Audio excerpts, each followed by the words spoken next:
Good evening and welcome back. Tonight we're diving into the fascinating world of Greek mythology. As always, let me know where in the world you're listening from. Get cozy, settle in, and let's begin. In the beginning there was no Olympus, no earth, no sea, no sky. There was only chaos. And chaos was not the kind of chaos modern tongues describe. Disorder, confusion, frenzy. It was older than language itself. Chaos was a yawning void, a gaping nothingness without form or direction. It was not evil, nor good, nor even neutral. It simply was. From that ancient nothing came the first stirrings of existence. Gaia, the earth vast and unshaking. Tartarus, the abyss beneath the earth, dark and dreadful. And Os, the force of love and desire, the binding agent of all future creation. These were not gods as we think of them, not yet, but elemental truths given form. Then came Nyx, the night, clothed in a shadow so thick even chaos recoiled.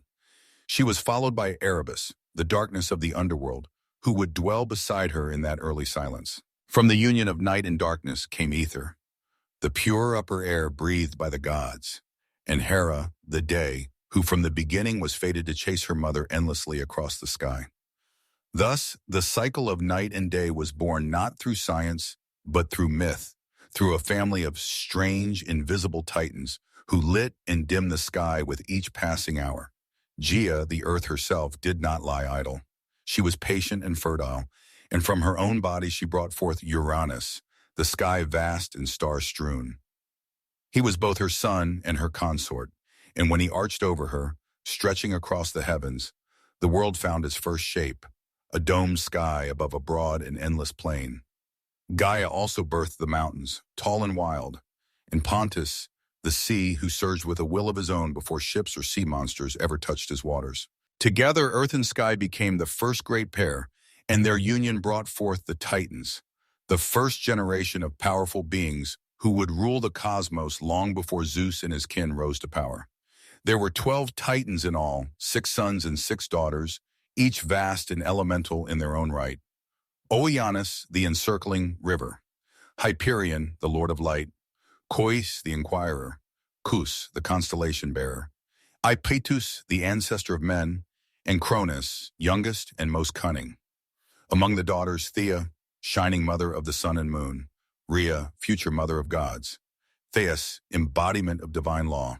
Mnemosyne, the memory of all things. Phoebe, the radiant one. And Tethys, the nourishing sea. But Gaia's womb was not finished with them. She bore monstrous children as well. Beings of strength and dread, first came the Cyclopes, Brontes, Steropapes, and Argus, each with a single eye burning like a forge in the center of their brow. They were the smiths of lightning, strong and simple, and they feared no god nor giant. Then came the Hecatonchires, the 100-handed ones, each of them enormous and terrible to behold, with 50 heads and 100 arms each, capable of stirring the very foundations of the world when enraged. Uranus, though lord of the sky, trembled at the sight of these monstrous offspring. Ashamed and frightened by their grotesque strength, he forced them back into Gaia's womb, the depths of earth itself, and sealed them there, hidden away beneath layers of rock and grief. Gaia groaned beneath their weight. The earth, once proud and nurturing, now suffered with every breath. It was in this pain that she began to scheme. But that is a story for another day. For now, remember this. In the oldest age, before law or justice, before sword or plow, the world was made not with hands, but with force and union and grief. Chaos birthed the first forms, but it was Gaia, the great mother, who gave them ground to stand upon. The union of Gaia and Uranus, earth and sky, was the first great marriage of the cosmos. It was not a marriage of altars or witnesses, but of necessity and nature. The sky stretched over the earth, holding her tightly, pressing her beneath his star-stewed body night after night. From their joining came the Titans and other mighty offspring, but also a deep and growing sorrow. For Uranus, though proud and vast, was a jealous and fearful father. He saw in the monstrous children, Gaia bore not strength, but a threat to his dominion. He looked upon the Cyclopes and the 100-handed giants with revulsion, not wonder, and with swift, cruel judgment, He thrust them back into Gaia's womb, deep into the belly of the earth, where no light reached and no voice could echo. Gaia groaned beneath their weight. It was not only the agony of bearing them within her again, but the betrayal of her consort, of Sky, who should have cherished their children as she did. Night after night, Uranus descended upon her, pressing down the heavens to meet the earth, blind to her pain and deaf to her grief. She could endure no longer. And so from her own flesh, she fashioned a weapon, not of bronze or iron, for such things had not yet been dreamed, but a great sickle of unyielding flint, jagged as truth and sharp as vengeance. Then she went to her Titan sons, the firstborn and mightiest among her children, and laid bare her suffering. Your father has wronged me, she said. He has caged your brothers. He has silenced the womb that bore you. Who among you will aid me? One by one they turned away, fearful of their father's might. Only Cronus, the youngest, the shrewdest, the one with watchful eyes and a patient heart, stepped forward. I will do it, he said. Give me the blade. So Gaia set the trap. She waited for Uranus to descend as he always did, laying himself across her in the dark. And from the shadows Cronus sprang. With a steady hand and no hesitation, he brought the sickle down upon his father. The sky shook with Uranus's cry as the blade bit deep, severing the source of his power. Cronus cast the bloodied flesh into the sea, and from the crimson foam that rose upon the waves, something new was born. A figure of impossible beauty, terrible and irresistible in equal measure. From that white froth came Aphrodite, goddess of love and desire, who would later cause kings to fall and empires to burn. She stepped ashore at Cyprus, radiant and serene, untouched by the violence of her origin. But Gaia's vengeance did not end with blood. From the droplets that fell upon the earth sprang other beings, the Furies cloaked in shadow and vengeance, who would haunt oath-breakers and kinslayers until the end of days. The giants who in time would rise up against the gods themselves in the Melie, nymphs of the ash trees, guardians of the wild, and the old ways. Uranus, wounded and dethroned, vanished into the heavens, leaving the world to his children. Before he fled, it is said he spoke a final curse, one that would ring through time like a bell. Just as I was overthrown by my son, so too shall he be overthrown by his own. It was not a prophecy he invented, but a truth Gaia had already whispered. And Cronus heard it well. He took the sky throne and wrapped himself in power. But from the moment he grasped it, he began to fear what his father had warned. Thus ended the reign of Uranus, the first king of the cosmos, and began the age of the Titans. Yet already in the womb of time, the next storm was stirring. With Uranus cast down and the sky no longer pressed so tightly upon the earth, the world breathed anew. The Titans, freed from their father's yoke, now stood tall beneath the heavens. And Cronus, the youngest and most cunning among them, claimed dominion over all. He was not a god of chaos or cruelty, as his father had been in the end, but he ruled with a cautious and suspicious heart. The sickle he had used to bring down Uranus remained hidden, buried in the earth or cast into the sea. Its blade remembered but unseen, like a secret sin. Cronus had delivered his mother from torment and his siblings from imprisonment. Yet from the very moment he sat the throne of the cosmos, his mind was troubled by the prophecy that had driven him to rebellion. The words of his dying father echoed through him like a second heartbeat, that he too would be cast down by his own child. So Cronus took a wife as kings must. He chose Rhea, his sister, a Titaness of gentle strength and deep wisdom, though her name would one day be spoken in the same breath as pain. Ogther. They ruled through a time that later poets would remember as a golden age, a time when mortals, newly created, lived in peace, free from suffering, untouched by winter or war, and the fruits of the earth ripened without need for toil. It was an age before kings had armies, before men built walls or worshipped temples, when justice moved unseen among humankind and no one locked their doors. But such peace as the world has always known does not last. In time, Rhea began to bear children, and as each was born, Cronus remembered his father's curse. He did not hesitate. The moment Rhea placed each newborn in his arms, first Hestia, then Datis, then Haia, Hades, and Poseidon, he opened wide his jaws and swallowed them whole. Not a trace was left. Not a cry, not a cradle, only the knowledge that they were gone, hidden within their father's belly like seeds in winter soil. He told Rhea it was necessary, that he would not suffer the same fate as Uranus, that the throne must be protected. Rhea, though proud and strong, was powerless against him. She wept, but her tears changed nothing.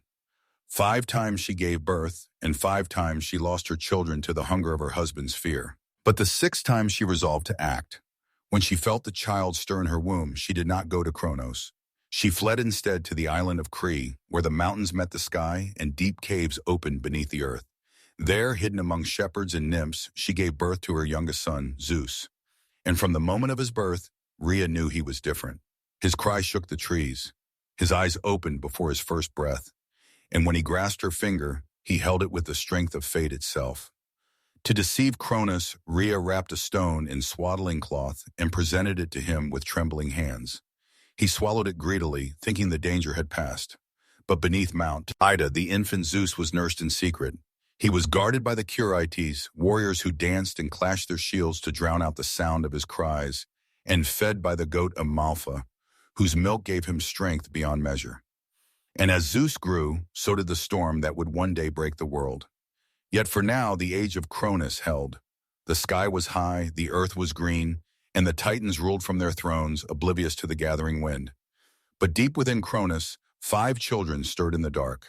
And far to the west, a child born in secrecy watched the stars and waited.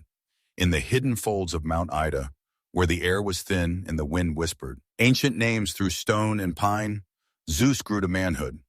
Raised in secret, far from his father's gaze, he learned of the world, not through books or scrolls, but from the silence of the high peaks, the rustling of leaves, and the cautious stories murmured by his guardians in firelight.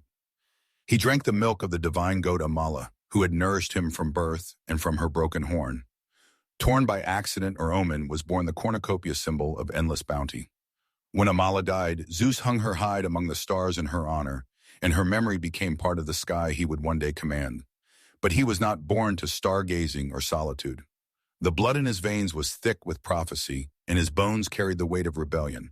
As he came of age, Gaia herself began to stir. She remembered the betrayal of Cronus, the pain of her imprisoned sons, the 100-handed ones, and the Cyclopes buried deep in Tartarus. Her vengeance had not ended with Uranus. It had only been delayed. With words as old as stone, she whispered truth into Zeus's dreams, and in his waking hours she guided his steps. First, she led him to Metis, the Titaness of wisdom, whose counsel was shrewd and whose loyalty leaned toward the future. With Metis' aid, Zeus fashioned a plan. To strike against Cronus, a king of Titans in time, would require more than strength. It would demand cunning. Zeus returned in disguise to the house of his father, and there, with Metis' craft, he offered Cronus a potion laced in wine, bittersweet and thick as honey. The drink stirred the old Titan's gut, and at last, with a shudder and a groan, Cronus vomited forth the children he had swallowed long ago. They came not as infants, but full-grown and gleaming, clad in the strength of gods, reborn into a world already poised for war. First Hestia, hearth and flame. Then Data, goddess of the grain. Then regal Herair, proud and sharp-eyed. Then Hades, lord of the dead. And at last Poseidon, master of the deep. The 6 siblings stood together for the first time as one and looked to the throne that had cast them into darkness. They would not forget. But Cronus was not without allies. The Titans rallied to him, his brothers and sisters gathering at top Mount Orus, the old seat of power in the south. Oianus remained apart, too old or too wise for blood feuds, but the others, Cois, Creus, Hyperion, Apotus, took up arms. So began the war the poets called Titanomachy, the clash of Titans and Olympians. A war that tore across the heavens and split the earth to its core. For 10 years the battle raged without end. The sky darkened with storm and smoke. Thunder and fire echoed across the mountains, and the world below, still young and silent, watched in dread as its masters fought for the right to rule. The Titans held Orus, tall and time-worn, while Zeus and his kin made their stand upon Mount Olympus, a peak still unscarred by war. The battles were terrible and unrelenting. Lightning tore open the skies and tidal waves swallowed islands whole. Volcanoes bled fire and winds howled like wolves. At times, the war seemed endless, neither side able to land the final blow. But Gia, ever watchful, knew that the balance could not tip without what had been long buried. She counseled old Zeus once more. If he were to win, he must descend into Tartarus and free his monstrous uncles, the Cyclopes and the Hecatonchires, whom Cronus had kept locked in chains out of fear. With his siblings beside him, Zeus broke the gates of the underworld and released the imprisoned powers. The Cyclopes, grateful and eager, gifted Zeus his greatest weapons, the thunderbolt, the symbol of skein and storm. To Poseidon, they gave the trident with which he would command the seas, and to Hades, a helm of darkness that would make him unseen. The Hecatonians, giants with 100 hands, joined the fight at last, hurling mountains like stones and battering the Titans with the fury of ancient things unbound. With these allies, the tide turned. The Olympians pressed forward with a fury no Titan could match. Cronus, proud and unyielding, fought to the last. But the prophecy has always unfolded without mercy. The Titans fell. One by one they were driven down, cast from the high places of the earth. Zeus did not slay them. He imprisoned them as his father had done before. Deep into Tartarus they were hurled, bound in chains forged by the 100-handed ones behind bronze gates that would never rust or break. Only a few escaped that fate. Prometheus and Epimetheus, who had sided with the Mens, and Theus, who foresaw the justice of their rule. So ended the reign of the Titans. The sky cleared, and the world, scarred by fire and war, began to heal. The throne passed to Zeus not by birthright, but by might and wisdom and fate fulfilled. Yet even as he claimed the heavens, the shadow of Cronus's curse lingered behind him like the echo of an old song. For power once seized must always be watched, and no ruler, god or mortal, sits secure forever. When the war was over and the world lay quiet beneath the sky once more, the victors stood amidst the rubble of creation. The Titans were chained in the depths of Tartarus, their groans swallowed by that black abyss from which no echo returned. The old order had been broken, but with the storm of war ended, the gods faced a new challenge, perhaps greater than any battle to rule. For conquest may be won with fire and fury, but rule demands judgment, patience, and division. The world was wide and wild and filled with powers both known and yet unnamed. It could not be held by one alone. Zeus, eldest among the gods, now born again, stood at the center of this new age. Though not the firstborn, he was first in might, first in cunning, and first to move when action was demanded. But the old laws carved not on stone but into the bones of the cosmos itself did not grant him sole dominion. He had two brothers, both tempered by war and made strong in their own right. Poseidon, who had driven the sea to foam in his wrath, and Hades, who had worn the helm of darkness and moved unseen through battlefield and cavern alike. They too had shed blood, taken risks, and suffered loss. The throne of the cosmos could not belong to Zeus alone, lest the seeds of war be sown anew, this time among brothers. And so the three gathered, Zeus, Poseidon, Hades, and cast lots to divide the realms of the world. Not through bickering or force, but by fate itself, did the dice fall. This was no child's game. The casting of lots was sacred, guided by the same power that had spoken through Gaia's whispers and shaped the course of the Titanomachy. They threw the bones and waited. When they landed, the world was drawn into three great dominions. To Zeus fell the sky, the broad heavens, the air between stars and peaks. He became Lord of thunder and rain, master of storm and cloud, and the undisputed king of Olympus. His voice would echo in thunderclaps. His fury would blaze in lightning, and the eagle became his herald, soaring high above all. To Poseidon fell the sea, deep and restless, full of mystery and monsters. He took the oceans, the rivers, and every spring that bubbled from the earth. With his trident, he could shatter cliffs and stir the tides to rage or calm. Beneath the waves, he built a palace of coral and gold, and there he ruled not only over fish and current, but over creatures older than time, sea serpents, leviathans, and things whose names had never been spoken aloud. To Hades fell the underworld, the land of the dead. It was not a prize most would have chosen, but Hades took it with quiet resolve. He ruled the shadowed realm with stern dignity, his kingdom hidden beneath the earth where the sun did not shine. There he became master of the shades, the judge of mortal souls, and guardian of wealth hidden in the deeps, gems, metals, and secrets lost to time. Though men feared his name and whispered it only when necessary, Hades kept the balance between life and death, and it was said he never once broke the laws he was sworn to uphold. The earth itself, Gaia's own flesh, was left as a common realm, shared by all. The mountains belonged to no one. The fields were roamed by mortals and spirits alike, and the forest grew wild under no single banner. It was a realm in between where gods might walk and mortals might see them, but it was also where ambition brewed, and where fate would continue to work its quiet will. Thus the world was ordered, sky, sea, and underworld. The three brothers, now kings in their own realms, swore not to war among themselves lest the world break anew. They built their thrones and gathered their followers. On Mount Olympus, high above the clouds, Zeus called the gods to council. There beside him stood his sisters, Haia, proud and sharp as winter ice, Data, whose steps awaken spring, and Hestia, ever burning at the hearth of every home. And others came, new and old, Athena, born from wisdom and war, Apollo, golden and far-seeing, Artemis, silent and swift, Eris, bloody-handed, Hermes, fleet of foot and mind, Hist, limping but brilliant, and Aphrodite, whose smile could unravel kings. It was the beginning of a new age, the age of Olympus. But though the thrones had been set and the realms divided, the world would not stay still for long. The ones, for all their power, were not immune to pride, nor love, nor rage. And the mortals who now began to rise across the lands would bring their own stories, their own wars, and their own share of sorrow. The heavens had been won. But peace is never simple when gods sit the throne. When the smoke of war faded and the world was cast once more in sunlight, Mount Olympus became the seat of a new and glittering court. The Titans had ruled from Mount Orus in the south, harsh, ancient, and wrapped in storm.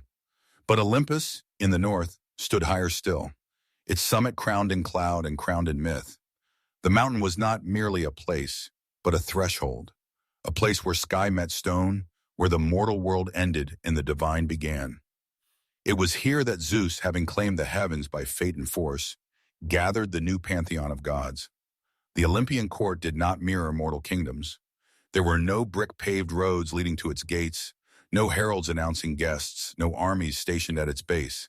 The gods needed no walls to guard them. The air itself served as their boundary, a veil too high for mortal breath. Olympus was said to have no storms, no snow, no decay. Its halls were of marble and cloud, its ceilings vaulted with starlight, and its corridors stretched wide enough for wind to wander freely. Here the gods walked not as shadows or omens, but in full form, radiant, terrible, and more alive than anything that walked the earth below. At the summit of Olympus stood Zeus, king of gods and men, seated upon a throne of thunder. He ruled not by brute strength alone, though his power was unmatched, but by the will of fate and the long memory of war. His voice carried like distant thunder. His eyes saw beyond clouds and time, and in his hand he carried the thunderbolt, the Cyclope's gift, the symbol of judgment, swift and final. But even he did not rule alone. Around him stood the others, each a pillar in the new order of the world. Haia sat beside him, not merely as wife, but as queen, sovereign in her own right. She was the goddess of marriage, of queenship and childbirth, in the silent fury of a woman wronged. Proud and unyielding, Haia remembered every slight, and her jealousy would one day shape the fates of gods and mortals alike. Her crown was not one given, but earned, forged in the fires of betrayal, and bound by the sacred oaths of Olympus. Data came next, the goddess of grain and growth. Where her feet touched the earth, the soil softened and seeds stirred.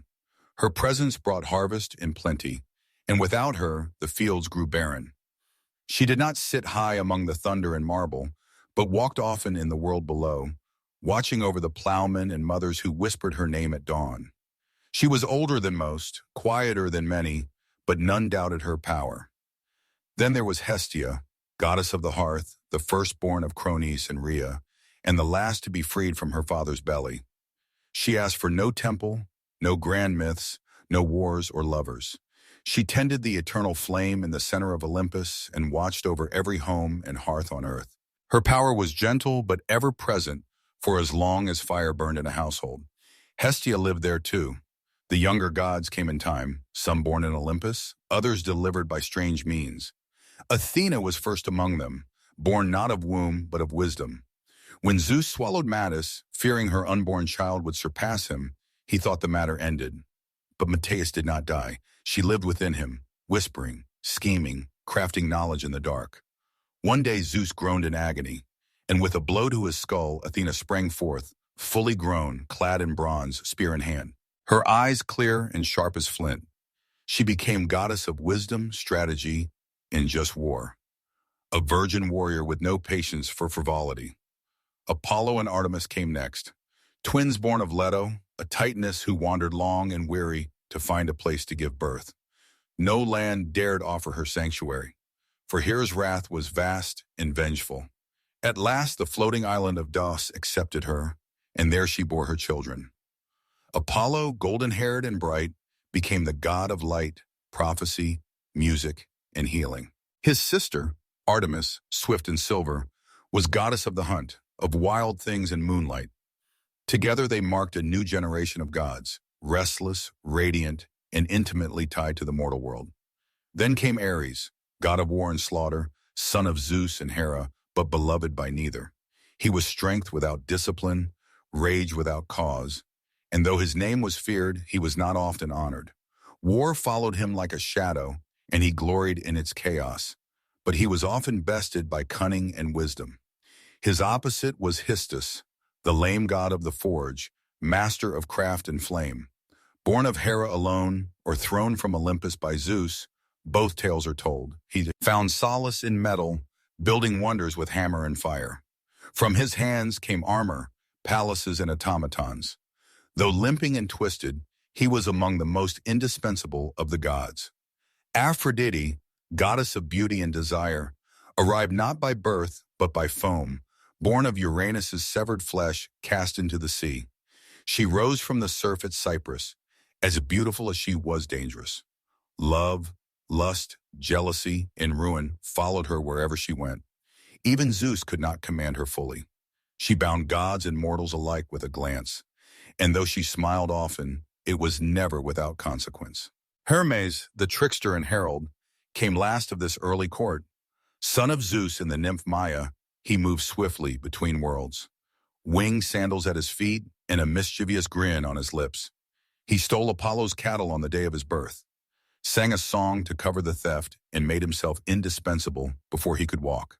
He became the messenger of the gods, guide of souls, patron of thieves and travelers. Where Hermes went, borders dissolved. This was the Olympian court, a gathering not of saints, but of powers. Raw, flawed, radiant, and vast, they quarreled as siblings do, took sides in mortal affairs, fell in love, betrayed each other, waged petty rivalries, and enacted divine justice. But above all, they ruled from Olympus. They watched the world below and shaped it to their will. The age of Titans was gone, but in its place came an era of stories of gods who walked among men, of heroes born from their unions, and of a world forever changed by the hands of the divine.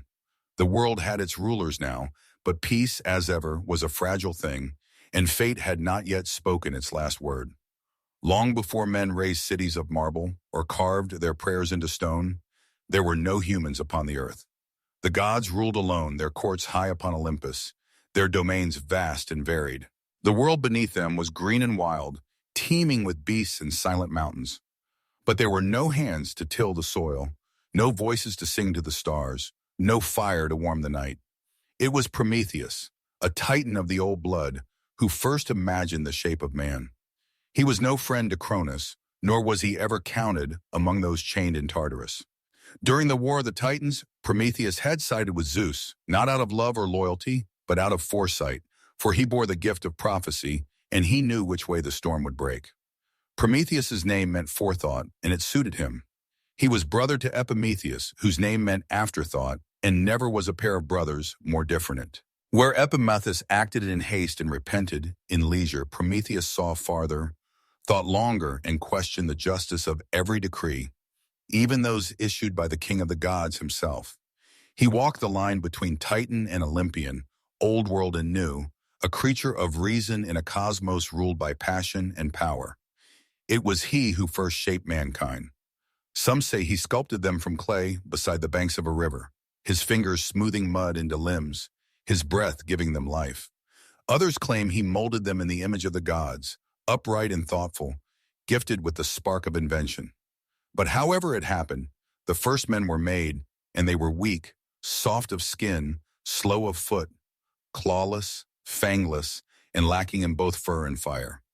They were naked beneath the sky, trembling in winter, defenseless against the beasts of the world.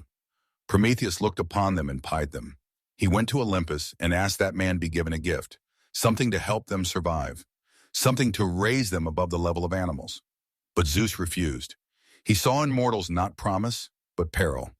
The god king had only just seized his throne and was wary of new forces rising beneath him.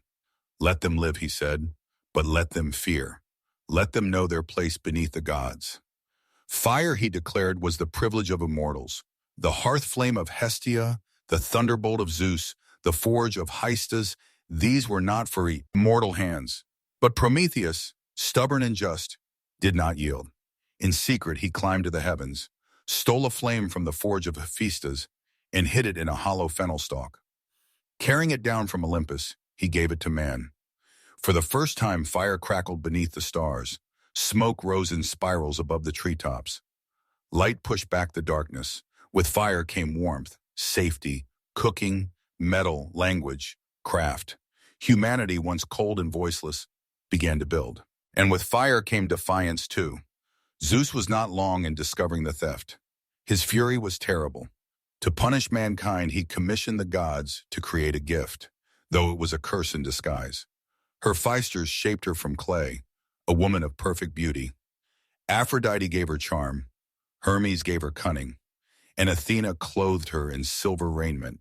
Her name was Pandora, meaning all gifted, and she was given a sealed jar mistranslated in later ages as a box containing the sorrows of the world, disease, toil, grief, madness, envy, and death itself. Epimetheus, ever the fool, took her into his home despite Prometheus's warnings.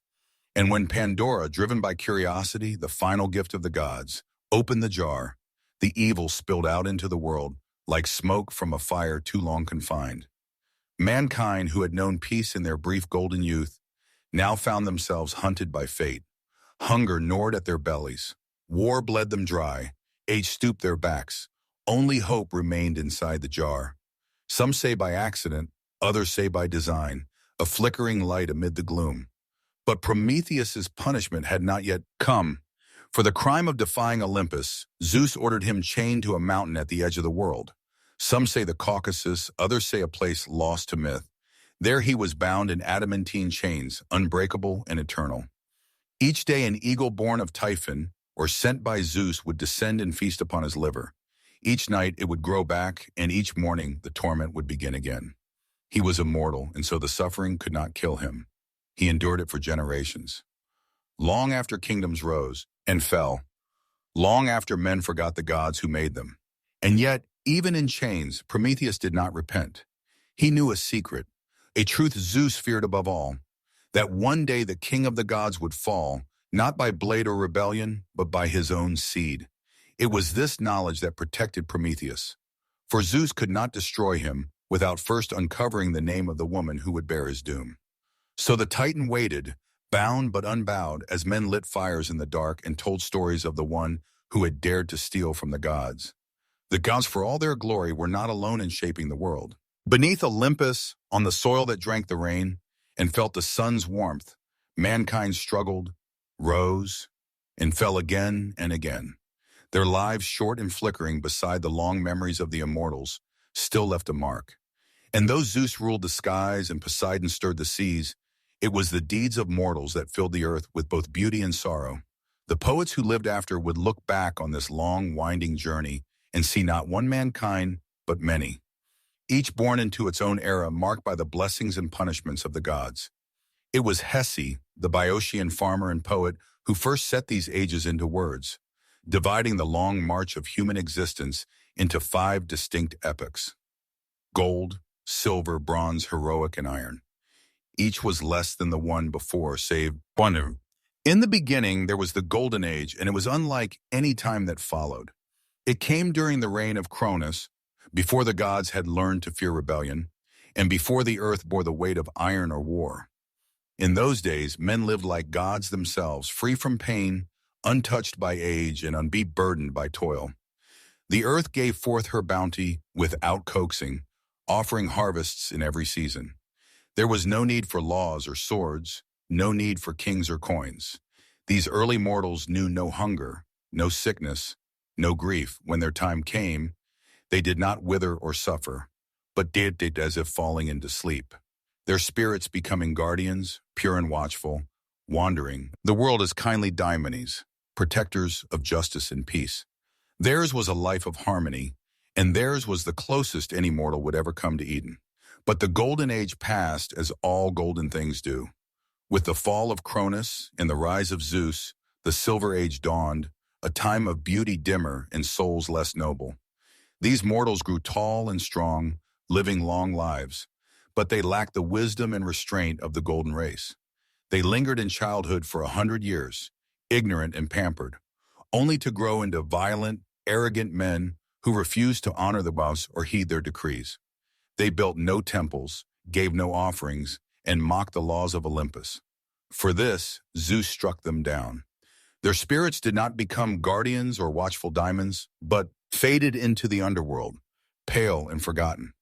Theirs was a race lost to pride and disobedience, a mirror of divine fear come true. Then came the Bronze Age, born of ash trees, the same trees used for spears and shields. These were not gentle men.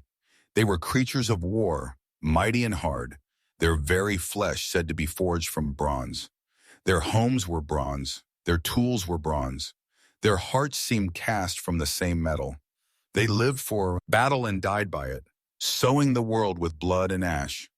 They were terrible to behold, but not evil, only driven by the rhythm of war drums and the clash of arms. They built no cities, wrote no poems, carved no statues. When they died, they left little behind but shattered swords and empty fields. Even the gods did not mourn their passing. They sank into Hades without echo or prayer. Yet not all decline is steady. From the blood and smoke of the Bronze Age rose a brief and brilliant light, the heroic age, a time unlike any other. It was not part of the descent, but an interlude of glory before the fall. These mortals were greater than those who came before or after. They were the demigods, the sons and daughters of gods and men. They built cities, sailed seas, and carved their names into the memory of the world. This was the age of Perseus and Heracles, of Theseus and Atalanta, of Jason and the Argonauts, of Hector and Achilles and Odysseus.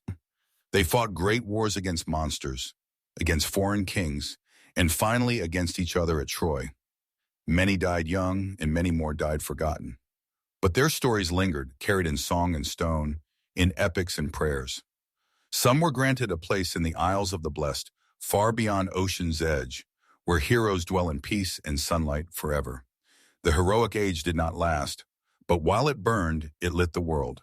And then came the age that Hesiod called his own, the Iron Age, where we still dwell. This is a time of sorrow and toil, a world grown old and heavy. Men now labor from dawn to dusk, planting seeds in bitter soil, raising children amid war and famine, growing old with pain and fear. In the Iron Age, bonds break easily between friends, between kin, between guest and host. Justice, once tall and golden, now walks with her eyes averted. Lies are many, oaths are cheap, and the boss, if they still watch, do so with silence. In this age, mortals build towers, but forget their ancestors. They chase gold and power and cut down the forests that fed them. It is an age of struggle, and it is said that one day even this will pass. One day the gods will turn their backs entirely. One day Zeus will cast down his thunderbolt, and humankind will vanish like smoke on the wind. Yet for all that the Iron Age endures, men still build, still hope, still tell stories of a time when mortals were golden and gods walked among them. And perhaps that hope, fragile though it is the one gift Zeus did not take back when Pandora opened the jar.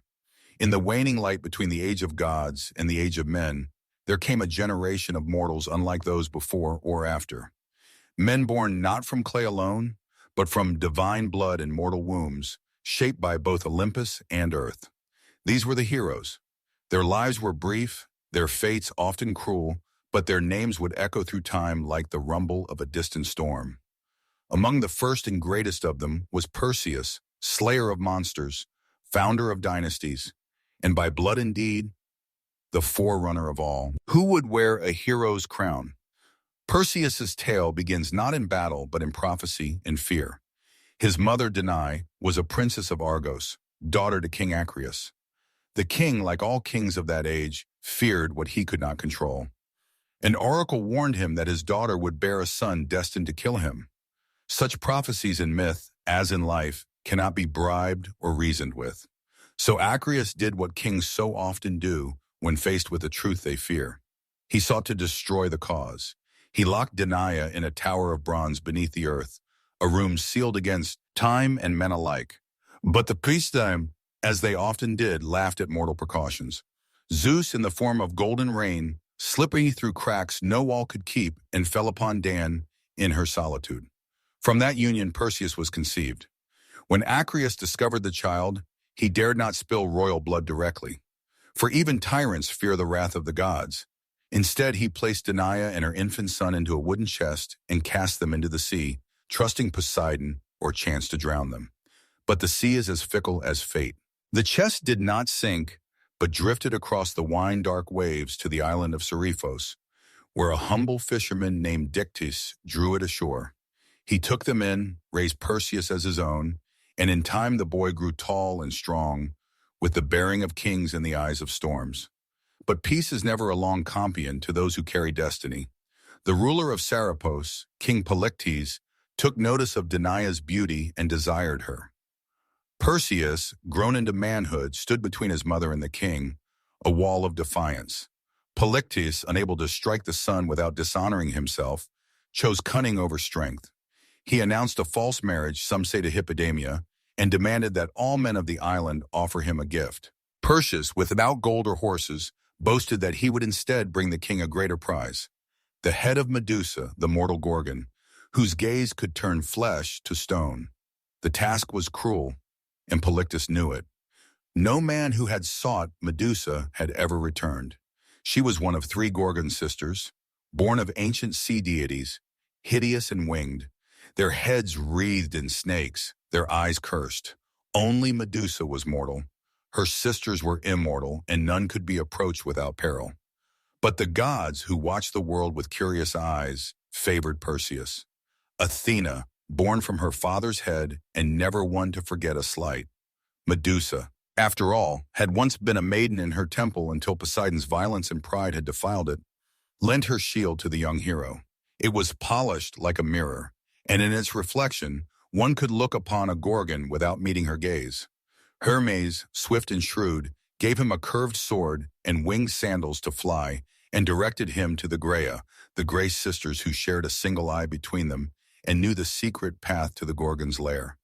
Perseus, through wit and will, stole their eye and bargained for the truth. They told him of the nymphs who kept the sacred items he would need, the helm of Hades, which made its wearer invisible, Arquebussus, a magical sack to contain the Gorgon's head, and knowledge of the place beyond ocean's edge, where night never lifts, and the Gorgons sleep among ancient orange stone. Armed with these divine gifts, Perseus flew over sea and desert until he reached the ends of the earth. He found them sleeping, Medusa and her sisters curled in a shadowed grove, ringed by the statues of those who had come before. Perseus dared not look directly, and so with Athena's shield held before him, he walked backward, step by cautious step, until he stood over the sleeping Gorgon. With one swift stroke, he severed her head, and from her blood sprang Pegasus, the winged horse, and Chryser, the warrior with a golden blade, children of Poseidon, born in death. As Medusa's sisters screamed and clawed the air, Perseus vanished into mist, hidden by the helm of darkness. The deed was done. He returned by the long road, his prize heavy in the sack, its power undiminished. On the way, he passed the shores of Ethiopia, where the sea god had sent a monster to punish King Cepheus and Queen Cassiope for their vanity. Their daughter, Andromeda, had been chained to a rock as sacrifice. Perseus, beholding her beauty and innocence, slew the beast, turned it to stone with the Gorgon's head, and claimed her as his bride. She would follow him westward, becoming the mother of his line. When at last he returned to Serapis, Polyctes scoffed at his tale. So Perseus reached into the sack and withdrew the severed head. The king and his court were turned to stone where they stood. Dictys, the fisherman who had shown kindness to a mother and her child, became king in his stead. The cycle of cruelty was broken, if only for a time. But prophecy once spoken is not so easily undone. Perseus journeyed to Argos, where King Acreus, still haunted by the words of the oracle, fled rather than face the boy he had once condemned to death. Yet fate does not forget. At the funeral games of a neighboring king, Perseus, throwing a discus, struck an old man in the crowd. Acreus, his grandfather, who died without ever knowing that his death was no murder, but an accident long foretold. So the circle closed, as they always do in myth. Perseus had fulfilled the prophecy, though not by malice. He had slain a monster, saved a maiden, founded a line of kings, and carried the weight of fate with dignity. He would not live forever, but his name would. For from his blood would come Heracles, and from Heracles the next chapter in the story of the gods and men. If Perseus was the first great hero, Heracles was the mightiest. His name, like thunder over distant mountains, carried weight across every land touched by Hellenic breath. He was not merely strong, but larger than life itself, straddling the border between man and God, joy and grief, triumph and tragedy. He was the great-grandson of Perseus, a son of Argos, and a son of Zeus. And though the gods would bless him with strength, they would curse him with suffering. His birth was itself a trick of time. Zeus, ever lustful, desired Alcmene, wife of the Theban general Amphitryon. Disguised as her husband, the king of gods lay with her, extending a single night into threefold length. From that union came Heracles, and from Amphitryon, a twin. Eiffels, mortal and unbed. Hera, as always, watched from her throne with a cold and bitter eye. She knew her husband's ways, and she knew too well the threat that this child, half-god though he was, might one day pose to her own dominion. Even in the cradle, Heracles bore the mark of the divine. Hera, seeking to destroy him early, sent 2 serpents into the nursery to strangle the infant. But the child reached out with plump hands and throttled them both, one in each fist, before any nurse could scream. From that moment, his fame began to grow. As a youth, he trained in all the arts befitting a nobleman: music, archery, wrestling, and chariot driving. Yet there was something wild in him, a restlessness of soul that no lyre or tutor could tame. Manhood brought him both love and ruin. He married Megara, daughter of the Theban king Creon, and for a time lived in peace, fathering sons and defending his city. But Hera had not forgotten. In a fit of divine wrath, she clouded Heracles' mind with madness. Raging through his own halls, he slew his wife and children with the same hands that had once cradled them. When the madness passed and his vision cleared, he beheld the blood and ruin of his own house. His cries reached Olympus, but no god answered. To atone, he sought out the oracle of Delphi. The Pythia, speaking in riddles, told him he must submit to the will of Eurystheus, king of Tyrans, his cousin, lesser in strength but greater in fate. Only through servitude, through suffering, could Heracles earn redemption. Thus began the 12 labors, deeds so great and terrible that even the gods took notice. The first labor was to slay the Nemean lion, a beast whose golden hide could not be pierced by mortal weapons. Heracles cornered it in its cave and strangled it with his bare hands. He flayed the beast using its own claw and wore the skin as armor thereafter. A second hide to shield him from the world. The second was the Lana Hydra, a serpent with 9 heads, 2 of which would grow back for everyone severed. Heracles battled it in the swamps, aided by his nephew Iolaus, who cauterized the stumps as they were cut. From the last head, immortal and venomous, Heracles harvested its ichor and dipped his arrows in it, making them deadly even to gods. The third labor was the capture of the Ceryneian hind, a golden-horned deer sacred to Artemis. Heracles chased it for a year across hills and rivers before gently capturing it alive, earning the goddess's reluctant approval. The fourth labor led him to the Erymanthian boar, a monstrous beast of the wild. He wrestled it in the snow-covered heights of Arcadia and dragged it back to Tiran's bound in chains, laughing as Eurystheus hid in terror inside a bronze jar. The fifth task was less glorious, to clean the Orgian stables, home to thousands of cattle untouched by broom or shovel for decades. Heracles, ever the problem solver, rooted rivers to wash away the filth in a single day. The sixth was to drive away the style birds, man-eating creatures with bronze beaks and razor-feathered wings. With the aid of Athena's rattle, he startled them into flight and shot them down from the sky. The seventh labor took him far west to capture the Cretan bull, a beast of divine origin that had fathered the Minotaur. Heracles wrestled it and brought it back alive while the bull's gaze burned with madness and sea salt fury. The eighth labor sent him north to Thrace, where he tamed the mares of Diomedes, flesh-eating horses that gnashed their teeth for human meat. He fed Diomedes their master to them, and the beast grew docile. The ninth labor required diplomacy and blood. Heracles was sent to retrieve the girdle of Hippolyta, queen of the Amazons. Though the queen agreed to gift it peacefully, Hera spread rumors among the warrior women and battle broke out. Heracles slew Hippolyta and escaped with the belt. The 10th led him to the edge of the known world to Erythea, where he stole the cattle of Geryon, a triple-bodied giant. He built the pillars of Heracles at the Strait of Gibraltar and fought the giant, his herdsman, and his hound all at once before driving the red cattle back across continents. But Eurystheus, seeking to discredit him, declared 2 labors invalid, claiming Iris had helped with the Hydra in the rivers with the stables. 2 more were required. The 11th was to steal the golden apples of the Hesperides guarded by nymphs and a dragon coiled around the Triaries base. Heracles tricked Atlas the sky-bearer into retrieving the apples while he held the heavens. When Atlas tried to leave him the burden, Heracles asked for a moment to adjust his cloak and took back the sky, while fleeing with the fruit. The 12th and final labor was the most harrowing, to descend into Hades itself and bring back Cerberus, the 3-headed hound. Armed with nothing but his strength, Heracles journeyed to the underworld, presented himself before Hades, and with the gods' grim permission, wrestled Cerberus into submission, and led the beast, snarling and frothing, into the land of the living. With that final labor, his redemption was won. Yet Heracles' life was not yet at peace. He fought more battles, took new wives, and fathered many children. But Hera's hatred endured. In the end, it was not blade or monster that killed him, but the poisoned blood of the centaur Nessus smeared upon a tunic gifted by his wife Deianira, who believed it a love charm. As the poison burned through his flesh, Heracles built his own pea upon Mount Teta. No mortal dared light it until Philoctetes, a simple shepherd, stepped forward. For that he was given the hero's bow. Heracles was consumed by flame, but in death he was reborn. Zeus lifted him to Olympus, where he was granted immortality and married to Hea, goddess of youth. He became not just a hero, but a god. His labors born of grief and guilt became the very measure of heroism.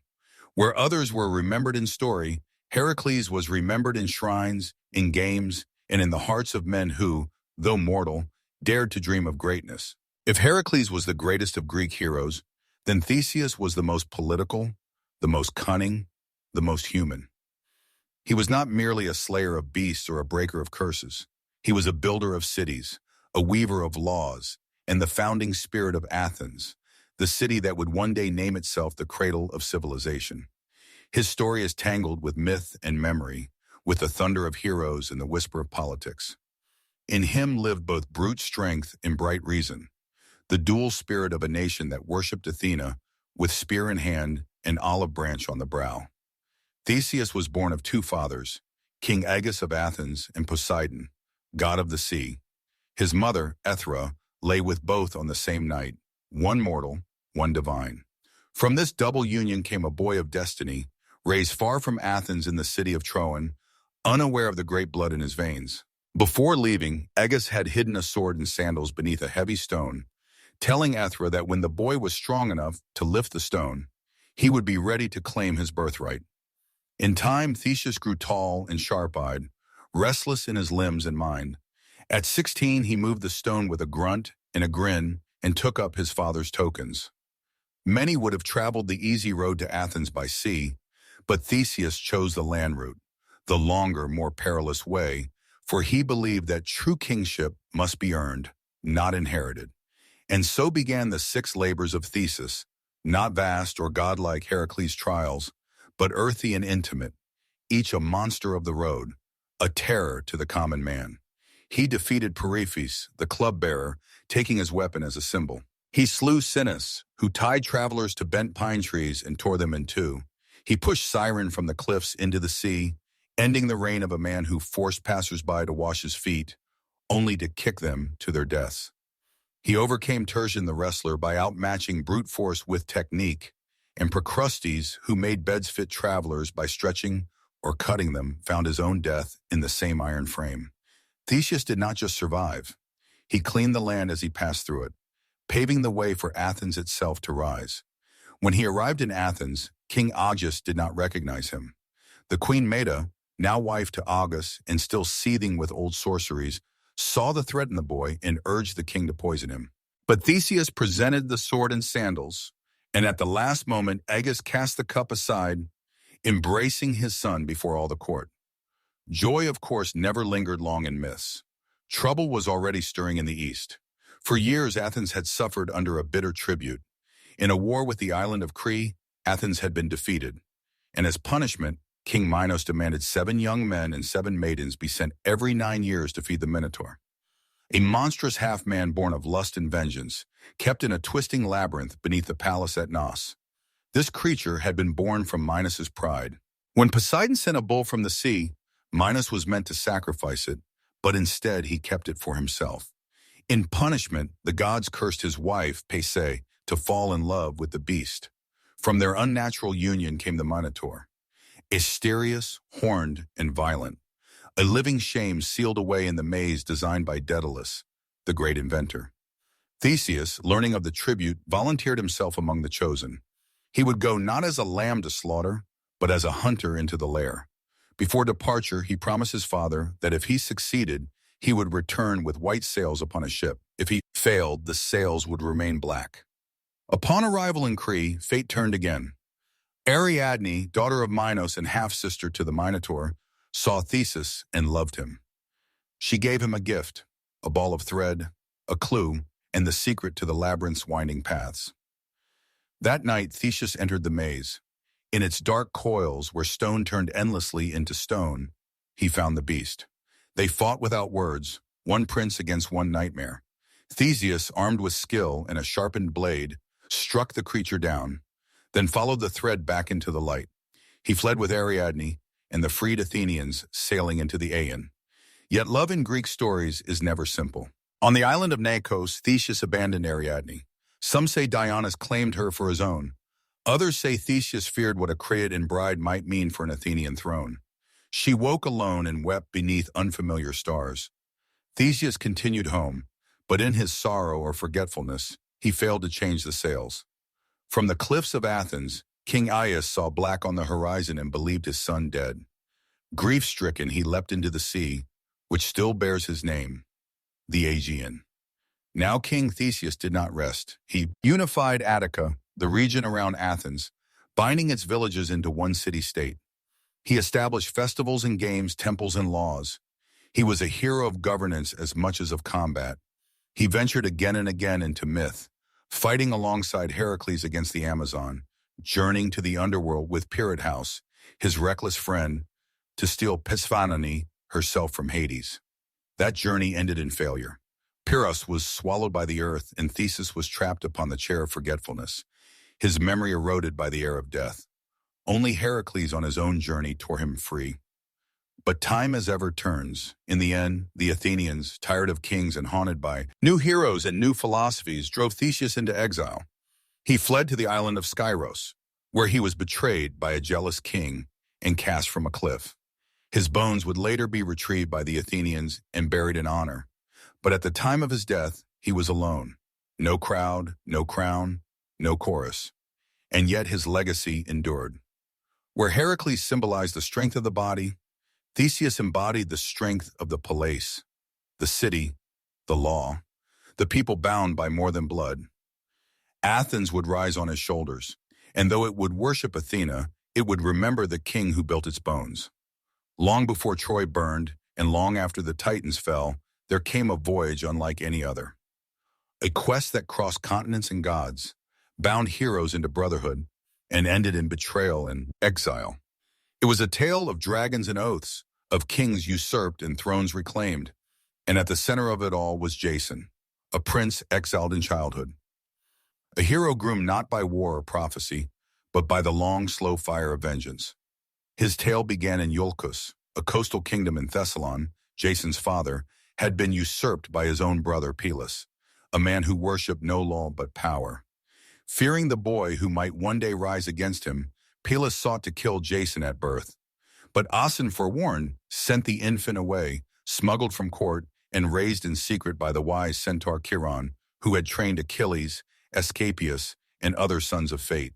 Jason grew strong in the wild, fed on honey and knowledge, his limbs hardened by hunting, his mind by songs of kings who had fallen and risen again.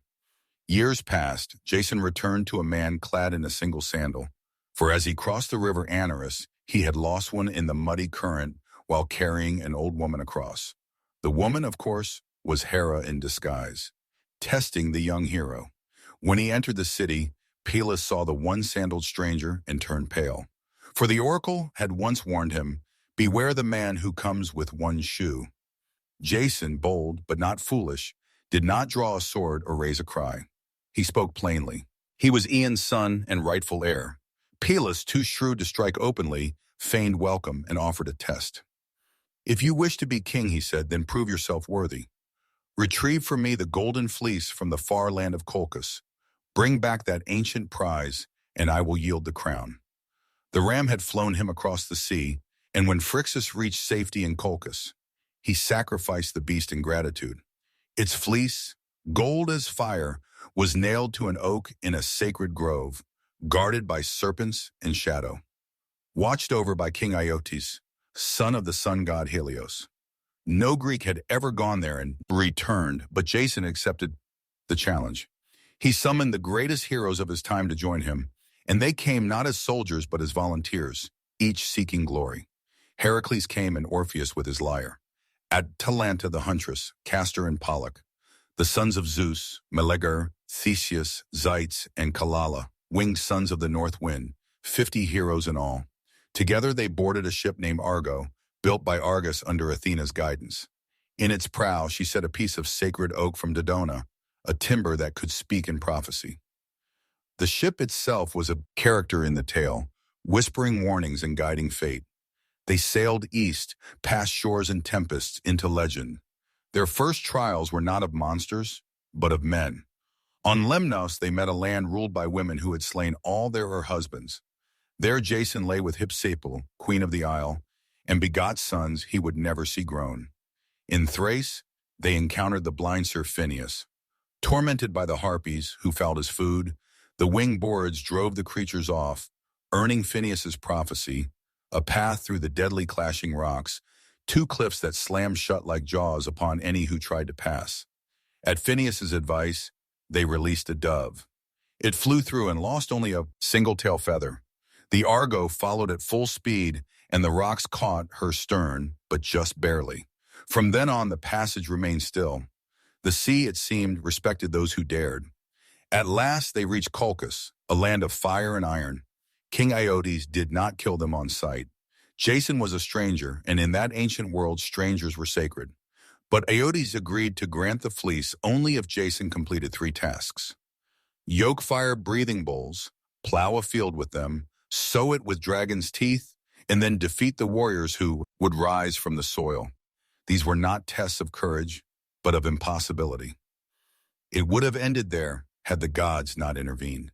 Eris at Haia's urging struck Ma, daughter of Otis, with an arrow of love. She was a priestess of Hecate, versed in herbs and poison, untouched by men, cold as moonlight. But at the sight of Jason, her heart betrayed her.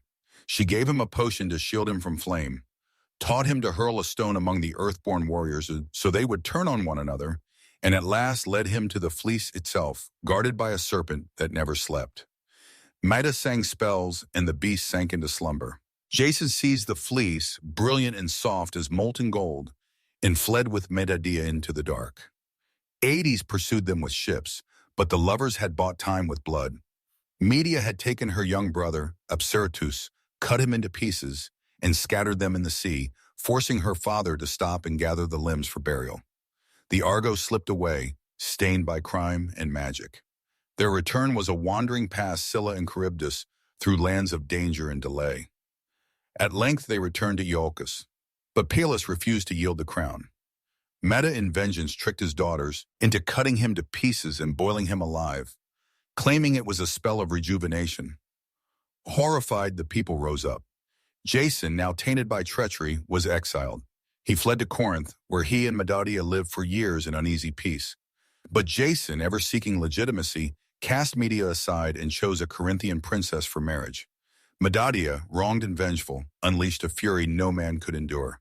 She poisoned the bride's gown, burning her to ash, and murdered her own sons by Jason. Then she fled, carried away in a chariot drawn by dragons, a gift from her grandfather, Helios. Jason, broken, returned to Iolcus. In his final days, he wandered among ruins, forgotten. One day, resting beneath the Argo, now dry-docked and decaying, a beam broke loose and struck his skull. So passed the great hero, not in battle, not in glory, but in silence beneath the bones of his past. Yet the tale of Jason endured, for in the quest for the fleece, in the gathering of heroes, in love turned sour and greatness undone, Greece found one of its most enduring myths, the promise and price of ambition. There are few bloodlines in Greek myth more than the royal house of Thebes, where most heroes battled monsters or sailed for distant thrones. The Theban kings fought their own kin and warred against the past itself. Their legacy is not carved in bronze or sung in triumph, but written in riddles, madness, and murder. Even the city's foundation was steeped in omens and unrest. Thebes began with a quest. Cadmus, a Phoenician prince and brother to Europa, set out to find his sister after Zeus abducted her in the guise of a white bull. Unable to recover her, Cadmus sought guidance from the oracle at Delphi, who told him to abandon his search and instead follow a cow until it lay down. There he was to found a city. Obedient, he wandered until the beast collapsed upon a hill. But when Cadmus sent his companions for water, they met their deaths at the hands of a serpent sacred to Ares, guarding a spring. Cadmus slew the serpent himself, and at Athena's bidding, sowed its teeth into the soil. From the earth sprang armed warriors, the Spartoi or SW men, who turned on one another until only 5 remained. These 5 became the noble families of Thebes and Cadmus their king. But the slaying of Ares' serpent drew divine wrath. Cadmus served the war god for 8 years in penance. He married Harmonia, daughter of Ares and Aphrodite, and the gods themselves came to their wedding. The couple received a cursed necklace forged by Hephaestus, a thing of beauty that would bring ruin to all who wore it. And so the doom of Thebes began not in hatred, but in celebration, cursed by beauty and blood. Generations passed. Cadmus's daughters would meet cruel fates. Ino went mad and threw her child into the sea. Otono's son, Action, was torn apart by his own hounds after glimpsing Artemis bathing. Semele, beloved by Zeus, was tricked by Ha into demanding that he reveal his true form and died in flame. And Agave, in a frenzy of Dionysian madness, tore her own son, Pentheus, limb from limb, believing him to be a lion. But it was through Cadmus's great-great-grandson, Laius, that the true tragedy would unfold. Laius became king of Thebes and took Jocasta as his queen. Yet the gods had not forgiven the line of Cadmus. An oracle came. If Laius ever had a son, that child would kill his father and marry his mother. As in all Greek stories, the warning was not enough to prevent the sin. Laius lay with Jocasta, and a son was born. Terrified, Laius ordered the infant's ankles pierced and bound, then gave him to a servant to be abandoned on Mount Cithaeron. But the servant, pitying the child, passed him to a shepherd, who in turn delivered him to the king and queen of Corinth, Polybus and Merope, who were childless, and welcomed the boy as their own. They named him Oedipus, meaning swollen foot, and never told him the truth of his blood. Oedipus grew into a clever and proud young man, but rumors of his birth reached him. Seeking truth, he journeyed to Delhi, where the oracle gave him the same prophecy once spoken to Laios, that he would kill his father and marry his mother.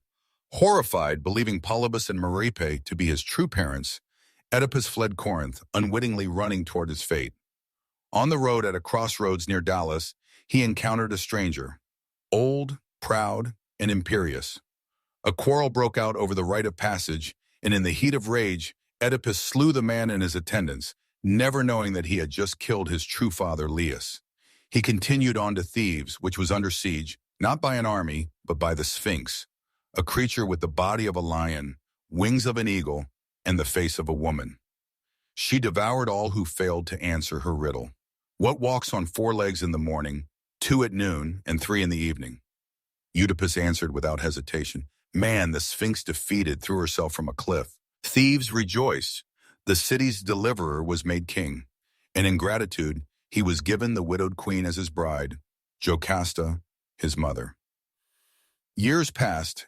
Oedipus ruled well and had 4 children, Eteocles, Polynces, Antigone, and Ismene. But plague fell upon Thebes, and the oracle proclaimed the land was cursed by unpunished blood. Slowly, terribly, the truth unraveled. The old man at the crossroads, the queen's grief, the scarred feet, the servant who survived, and the blind prophet Tiresias, who named the king as both father and brother, son and husband. Jocasta hanged herself. Oedipus took her brooches and blinded himself, piercing his own eyes. He begged to be exiled and wandered the land as a wretched figure, guided only by Antigone's hand.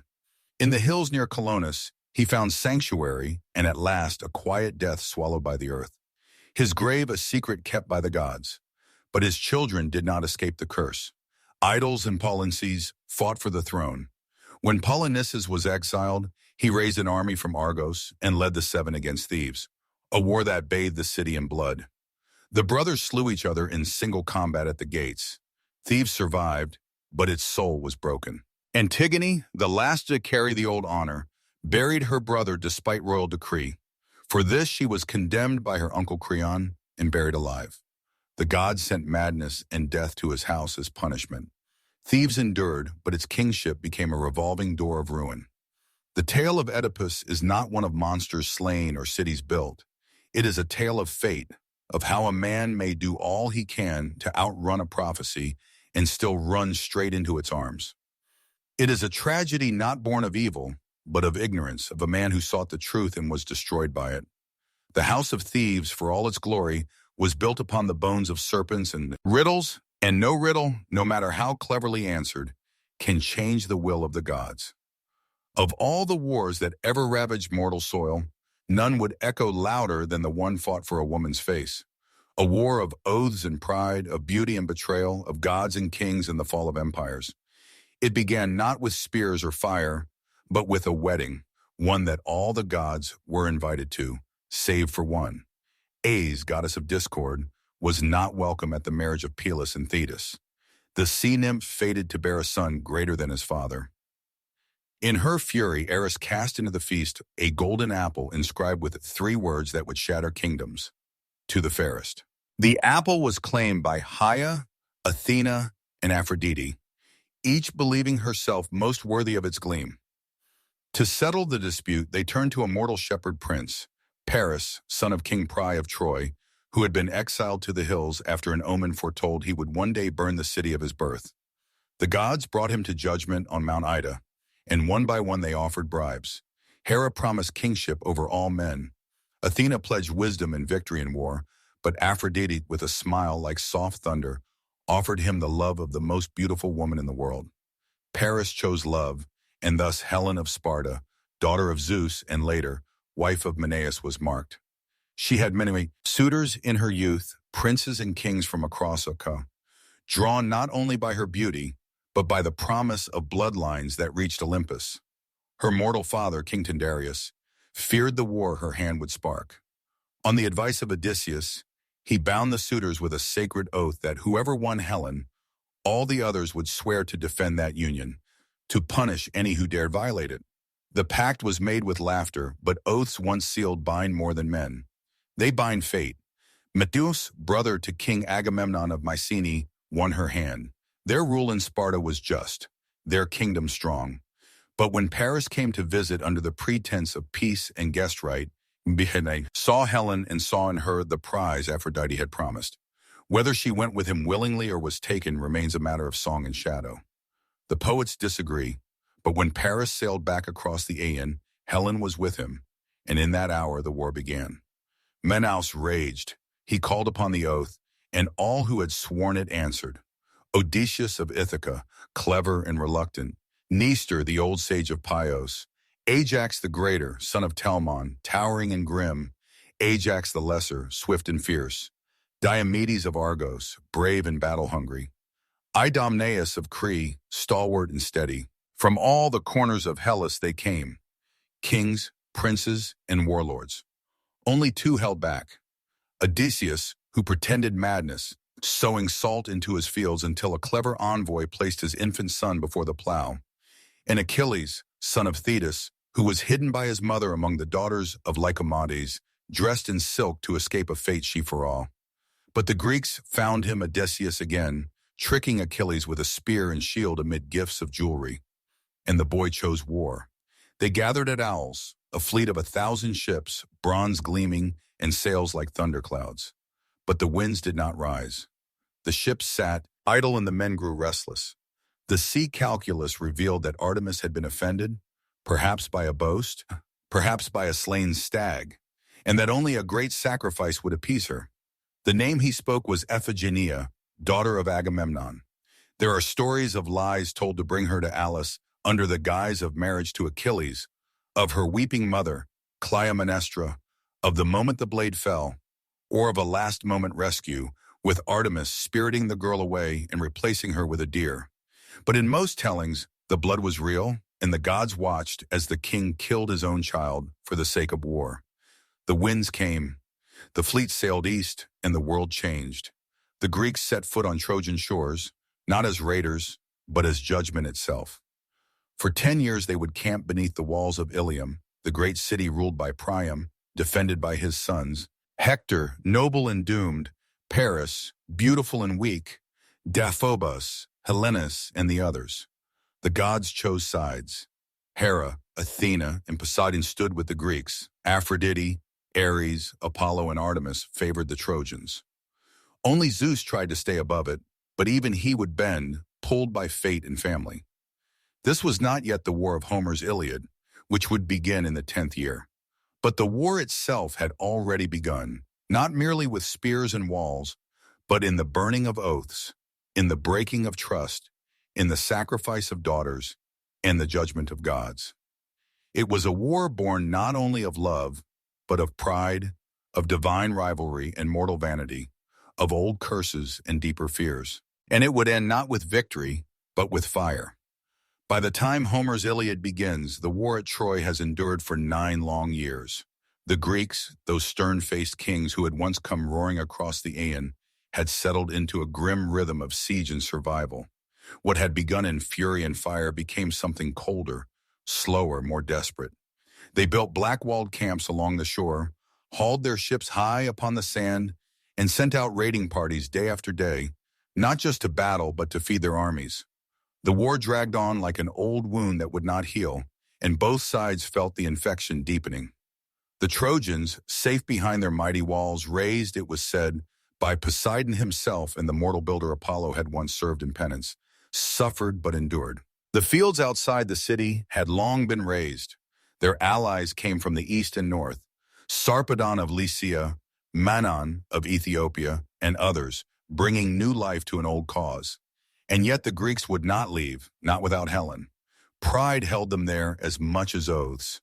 The war had become a matter of legacy, but war does not live in walls and ships. It lives in the hearts of men, and in this war 2 hearts burned hotter than the rest. Agamemnon, king of kings, stern and imperial, and Achilles, son of Thetis and Peleus, unmatched in battle, fated to die young and determined to make that death matter. The quarrel between these two would shatter the fragile Greek alliance. It began, as so many quarrels do, over a woman. In one of many raids, the Greeks had taken captives. Among them were Crius, daughter of a priest of Apollo, and Bruce, a princess of Lyrnessus. Crius was awarded to Agamemnon, Briss to Achilles. When Chryses' father came to ransom her, bearing golden gifts and reverent words, Agamemnon scorned him. The old man prayed to Apollo, and the god answered not with fire from the sky, but with plague, a silent killer that passed from beast to man, filling the air with death. The prophet Calchas at last revealed the truth. Agamemnon, forced to surrender Chrysos to save his army, did so, but in turn demanded Bruce from Achilles as compensation. It was a slight Achilles could not endure. He rose from the council in fury, called Agamemnon a greedy coward, and swore an oath before the gods. He would no longer fight for the Greeks. Let them bleed without him. And so he withdrew to his tent, and with him went the Myrmidons, his elite warriors, silent and dangerous, forged for war. From that moment the tide turned. Without Achilles, the Greeks began to suffer. The Trojans pressed harder. Hector, son of Priam and champion of Troy, led the charge with a quiet, noble fury. He was not Paris, who had brought the war, nor Dobus, who sought glory. Hector was the heart of the city, a husband, a father, a prince who carried the burden of his people, not in pride but in duty. Day by day, the Trojans pushed the Greeks back to the sea. Ships were set ablaze. Heroes fell. Protoileus, the first Greek to leap ashore, had died in the first skirmish. Now Patroclus, friend and companion of Achilles, watched the losses mount with growing despair. Some say Patroclus was a friend, others a lover, but all agree he was the only one who could reach Achilles in his grief and fury. When the Trojans breached the Greek defenses and threatened to burn the ships, Patroclus begged Achilles to let him fight in his stead. He wore the hero's armor, rode his chariot, led the Myrmidons into battle, and for a time the Greeks rallied. But Patroclus, flushed with borrowed glory, went too far. He reached the gates of Troy, and there he met Hector. Their duel was brutal, and it ended with Patroclus falling beneath Hector's spear, and with him fell whatever peace remained in Achilles' heart. When Achilles learned of his death, his grief shook the camp. He did not weep like a man.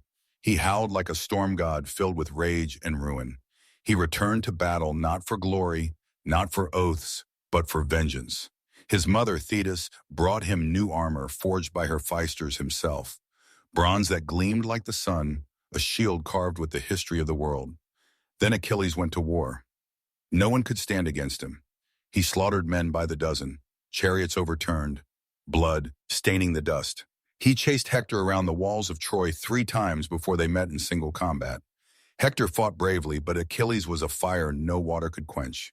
He struck Hector down, pierced him through, and in rage dragged his body behind his chariot, circling the city day after day, denying the dead prince the dignity of burial.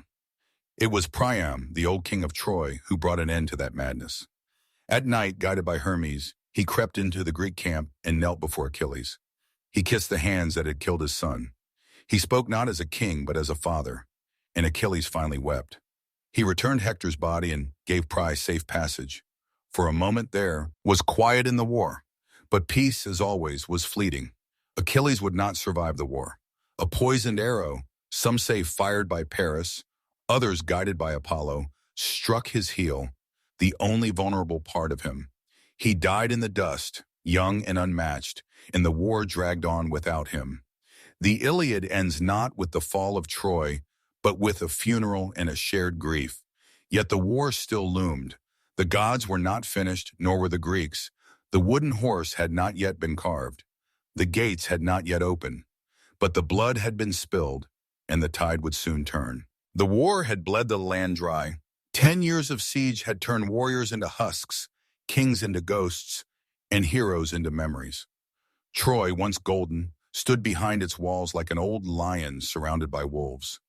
The sons of Priam had fallen one by one. Hector, the shield of the city, laid low by Achilles. Tros, struck down while still a boy. Polydorus, slaughtered in betrayal. The Trojans fought with the desperation of men defending not just stone, but history, and yet they endured year after year while the Greeks grew weary and restless beside their smoking campfires. Then just as the gods began to turn their gaze elsewhere, the Greeks vanished. At dawn, the Trojans climbed their towers and saw no sails upon the sea. The ships were gone. In their place on the plain outside the Scan Gate stood a colossal wooden horse, tall as a temple, its flanks stitched from smooth planked cedar, its mane carved in honor of Poseidon. No soldiers stirred, no weapons clashed. The war, it seemed, had ended in silence. Troy did not rejoice easily. Priam, old and cautious, questioned what he saw. Others urged caution. But it was Sun, a cunning Greek left behind, who broke the city's fate wide. Open, pretending to be a deserter, he spun a tale so clever it might have come from Odysseus' own mouth. The horse, he said, was an offering to Athena, a peace token left behind after the Greeks had sailed away. If the Trojans brought it into their city, it would guarantee their dominance for generations. But if they dared destroy it, ruin would follow. Only Laocoon, priest of Poseidon, spoke the truth. "Beware Greeks bearing gifts," he warned, and hurled a spear into the side of the horse. The wood groaned. Something shifted within. But in that moment, as if the gods themselves had tired of warning men, a pair of sea serpents, great and coiled, with eyes like burning coals, rose from the surf and crushed Laocoon and his sons in their coils. The people seeing this called it a sign. Troy had refused the gods' gift once before. They would not do so again. With ropes and wheels, with cheers and hymns, they brought the horse inside their walls. That night, while the city feasted and the fires died down to embers, a trapdoor in the belly of the beast opened with a groan like thunder. Out came Odysseus, Menelaus, Neoptolemus, Diomedes, and others, handpicked for cruelty and cunning. At the same hour, the Greek fleet, hidden on the nearby isle of Tenedos, returned silently under cover of night. Troy slept. What followed was not war, it was slaughter. Neoptolemus, the son of Achilles, stormed through the palace like a black wind. He killed Priam at the altar of Zeus, the old king's blood soaking the stones. Cassandra, daughter of Priam and cursed prophetess, was dragged screaming from the temple of Athena, her warnings once again unheard. Hecuba, queen of Troy, watched her sons die and her city burn. The Greeks showed no mercy. Astyanax, Hector's infant son, was thrown from the walls so no heir might one day rise. Temples were desecrated, women taken, and the city of Troy, once the pride of Asia, was given to flame. Helen, whose face had launched 1,000 ships, was found in the palace. Some say she wept and begged for forgiveness. Others say she stood proud, untouched by grief. Menelaus, blade in hand, looked into her eyes and dropped the sword. He took her back to Sparta, and the war at last claimed its final victory. When dawn rose over the plain, nothing remained but smoke and ash. The walls had fallen. The gods turned their eyes away, but the war did not end cleanly. The victors carried their own curses. Ajax the Lesser, who raped Cassandra in Athena's temple, was drowned at sea. Agamemnon, returning home with Cassandra as a concubine, was murdered in his bath by his wife Clytemnestra. The house of Atreus bled on. Menelaus and Helen returned to Sparta, but their names were never clean again. Diomedes, Nestor, and others wandered into obscurity or exile. Odysseus, cursed by Poseidon, would not see home for 10 long years. His tale, a whining odyssey of shipwreck and monsters, would become its own legend, shaped by gods and loss. Only Aeneas, son of Anchises and Aphrodite, escaped Troy with his father on his back and his son by the hand. Guided by omens and stars, he carried the last ember of Troy westward toward Italy. From his blood, so the Romans would later claim, came Romulus, Remus, and an empire even mightier than Troy.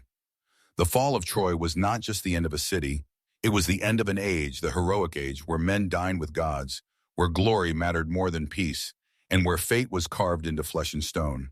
The wooden horse, the fire, the betrayal, the mourning women, these were the final notes of a song that began with an apple and ended in ruin. The walls that had defied 10 years of siege fell in a single night, and the ashes of Troy drifted out to sea, borne on winds that did not care who had won. The fall of Troy was not the end of the story, but the beginning of another kind of tragedy.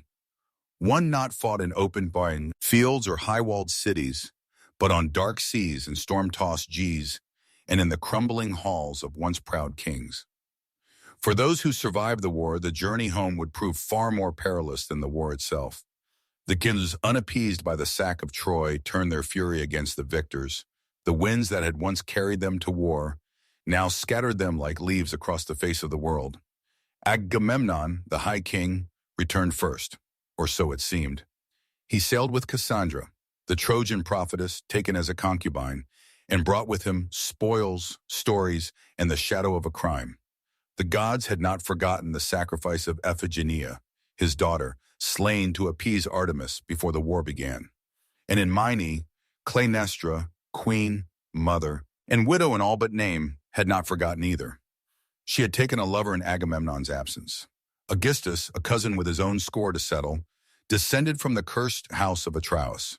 Together, they plotted murder beneath the roof Agamemnon had built. When the king returned, triumphant but weary, he walked into his palace as into a trap. Some say he was stabbed in the bath. Others that Clytemnestra wrapped him in a robe and struck him down with an axe. Cassandra died too, screaming in a tongue none would hear, murdered at the threshold of a foreign land. Clytemnestra, bloodied and unrepentant, stood over her husband's body and claimed the act as justice. In that house, vengeance had become tradition. In time, vengeance came again. Orestes, son of Agamemnon and Clytemnestra, returned from exile and slew both his mother and her lover, urged on by Apollo and hounded by the Furies, ancient goddesses who punished kinslaying with madness. His was a tale of blood and absolution, one that would echo in Athenian courts and myths for generations. But his was not the only path home. Twisted by divine hands, Menelaus and Helen wandered long across the sea, driven southward to Egypt by contrary winds. Some versions say the Helen who went to Troy was only a phantom, and the real woman had remained in Egypt the whole time, waiting, unaged, while a war raged for her shadow. Others say she went willingly with Paris, and that Menelaus forgave her, wearied by Bombay, war, and longing for peace. They returned to Sparta at last and ruled together in uneasy silence. But Helen's name, once a poem, had become a curse, and Sparta would never again rise as high as the day she left. But it was Odysseus whose journey became the most storied, the most sorrowful, the most enduring. After Troy, he sailed not for home, but into a 10-year trial by sea, caught between the wrath of Poseidon and the whims of fate. He was no innocent. Odysseus had contrived the wooden horse and led the sack of Troy, and in doing so, had desecrated temples and angered gods. Poseidon, in particular, had marked him for punishment. Odysseus' ship was hurled from island to island, each more strange than the last. He blinded Polyphemus, the Cyclops, son of Poseidon, escaping with the clever name of nobody. He died with Circe, the sorceress who turned his men into swine, and with Calypso, the sea nymph, who kept him as a lover for 7 long years. He journeyed to the edge of the underworld, spoke with the dead, and heard the song of the sirens, tied to the mast, while his crew rode with ears plugged by wax. He sailed between Scylla and Charybdis, lost all his men to storm and folly, and at last washed ashore, alone on the island of the Phaeacs, who, moved by his tale, gave him a ship and safe passage. At last he returned to Ithaca in rags and silence, his beard long, his eyes cold. There, in his absence, suitors had overrun his house, feasting and plotting to marry his wife Penelope, who had waited, weaving and unweaving, the same shroud by candlelight. Odysseus, with the help of his son Picus, his loyal swineherd, and the bow only he could string, slew the suitors one by one. Blood filled the great hall. Peace returned, but only for a time. The cycle of war and vengeance was never far behind. Many others fared worse. Ajax the Lesser was struck down by Athena for his crimes. Diomedes, though valiant in war, returned to find his wife unfaithful, and his city turned against him. He wandered west, founding cities fading into legend. Philoctetes, who had slain Paris with Heracles' bow, found no welcome home and became a wanderer. Neoptolemus, the son of Achilles, was killed in Delhi, cut down at Apollo's altar, perhaps in penance for the blood he spilled at Troy. The Trojan War had promised glory. It had delivered only ashes. The heroes who had once stood shoulder to shoulder beneath the walls of Ilium returned to broken homes, bitter wives, hostile gods, and the hollow echo of songs that no longer matched the truth. In the end, there were no victors, only survivors. Before the walls of Troy ever stood, before heroes raised shields or ships touched the wine-dark sea, there was a deeper current of power, older than man, older even than war, the rule of the gods. Their stories are often whispered beneath the tales of mortals. But it was the Olympians who were the very fabric of fate, and it was not always they who ruled. Before Olympus, there was chaos. And after chaos came Gaia, Uranus, Cronus, and the slow, violent birth of divine order. The age of the Titans had ended with fire and thunder. Zeus, youngest of Cronus's children, had risen against his father, freed his siblings from the belly of the sky god, and cast the Titans into the black pit of Tartarus. In their place rose the Olympians, 12 in number, though their names and thrones shifted with time. Zeus, Hera, Poseidon, Deita, Hestia, Athena, Apollo, Artemis, Ares, Aphrodite, Hystos, and Hermes. Upon Mount Olympus they built a new order. Not kinder than the one before, but shrewder, more complex, and far more entangled with the fates of mortals.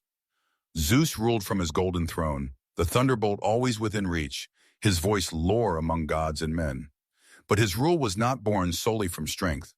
He was a king who understood alliances, who rewarded loyalty and punished betrayal. He divided the world among his brothers. The sky for himself, the sea to Poseidon, and the underworld to Hades, Earth, and Olympus. They shared an uneasy balance. Around him the new pantheon took shape. Hera, his sister and queen, reigned as goddess of marriage and childbirth. Though her days were spent in fury and suspicion, for Zeus was never faithful. His liaison were countless with goddesses, nymphs, and mortal women alike, each union producing children who would rattle the world. Heracles, Perseus, Helen, Minos, and many more. Hera, ever watchful, punished his lovers and their offspring with wrath, both cold and enduring. Beside them stood Athena, born not from a womb, but from Zeus's own skull. Fully formed and armored, the goddess of wisdom and warcraft. She favored mortals who used cleverness over brute force.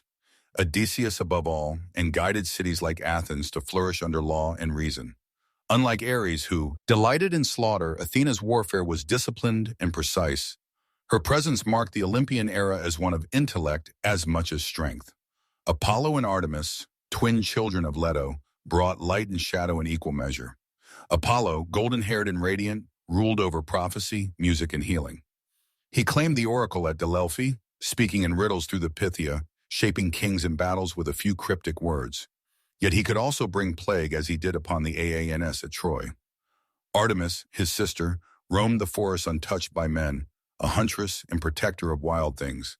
She asked no permission and gave no forgiveness to those who trespassed her sacred groves.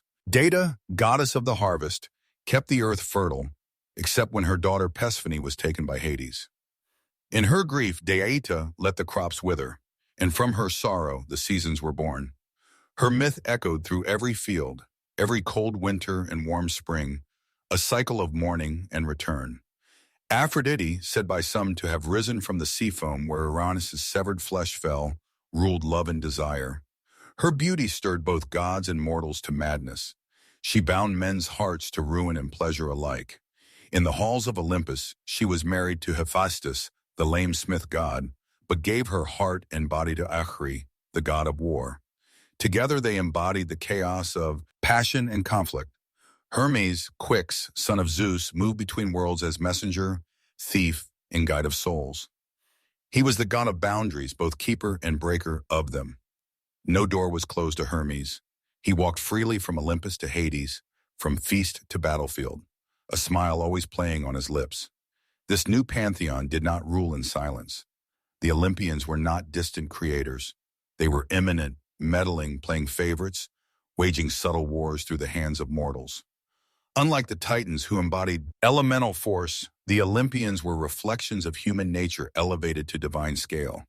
Their loves were messy, their grudge eternal, their pride vast. They helped and hindered as whim dictated. Cities were founded in their honor. Sacrifices were burned for their favor. Oracles spoke their will, and every home kept a flame for Hestia, goddess of the hearth, who asked for little and gave peace in return. Yet beneath all their grandeur lay a constant truth. Their power, though vast, was not absolute. They could be bound by oaths, tricked by mortals, and undone by time. Even Zeus in his glory was haunted by the same fear that doomed his father, that one day a child of his would rise to overthrow him. His union with Thetis was abandoned for this reason. She was wed instead to a mortal Peleus, so that Achilles, her son, would die young and not ascend. In this, the Olympians were no different from men. They feared loss, clung to thrones, and fought to keep their order intact. But for a time they ruled. their names etched into every marble temple, their deeds sung in every song, their symbols carved into shields and coins. The age of heroes had passed, but the gods still held dominion over the world of men. And yet from distant lands and whispered prophecies came the faintest echo of change. New gods stirred beyond the horizon. The temples would not stay full forever, but Olympus for now still stood. The Olympians were mighty, but they were not unchallenged. Even as temples to Zeus reached toward the sky, and Athena's wisdom lit the minds of city-states, darker gods walked the earth. Gods of wine and madness, of death and rebirth, of things not carved into public altars, but whispered in secret groves and torchlit caves. Chief among them was Dionysus, the last to take his seat on Olympus, and the only one who truly stood between the divine and the wild. Dionysus was no ordinary god. His birth alone defied the laws of nature and propriety. He was the son of Zeus and Selene, a mortal princess of Thebes.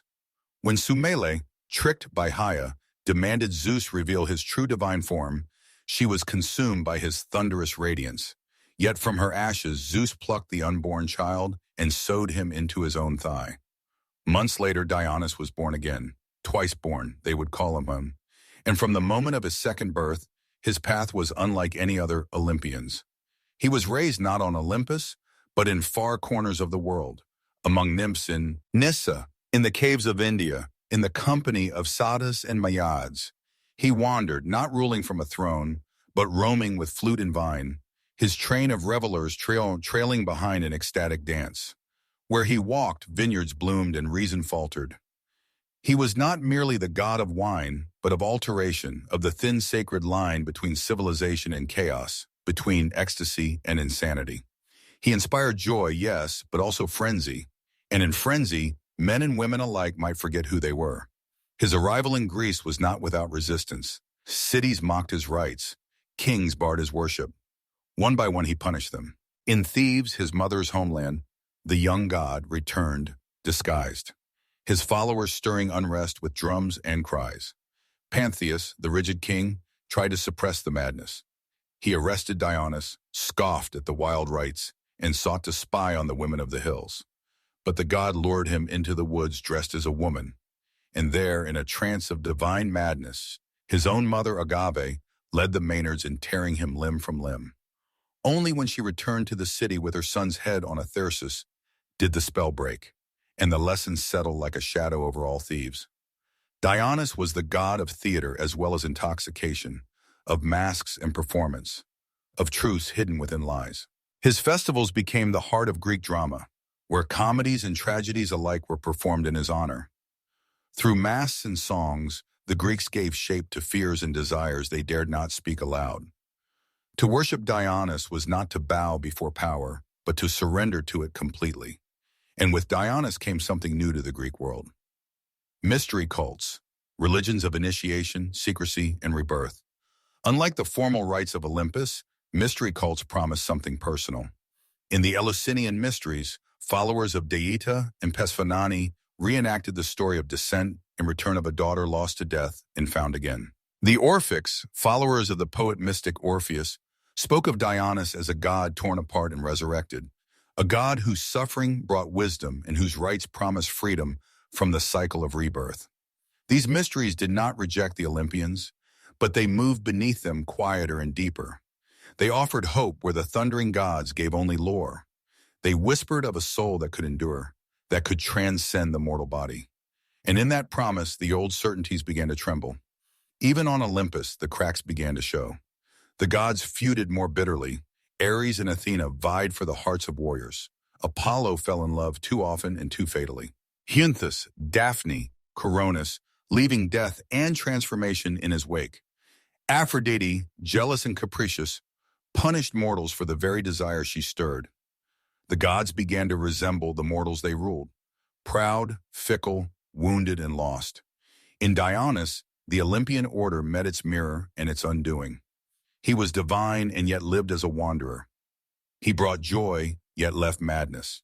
He tore down kings and raised up peasants. And most importantly, he changed the nature of divinity itself. The gods were no longer aloof and eternal.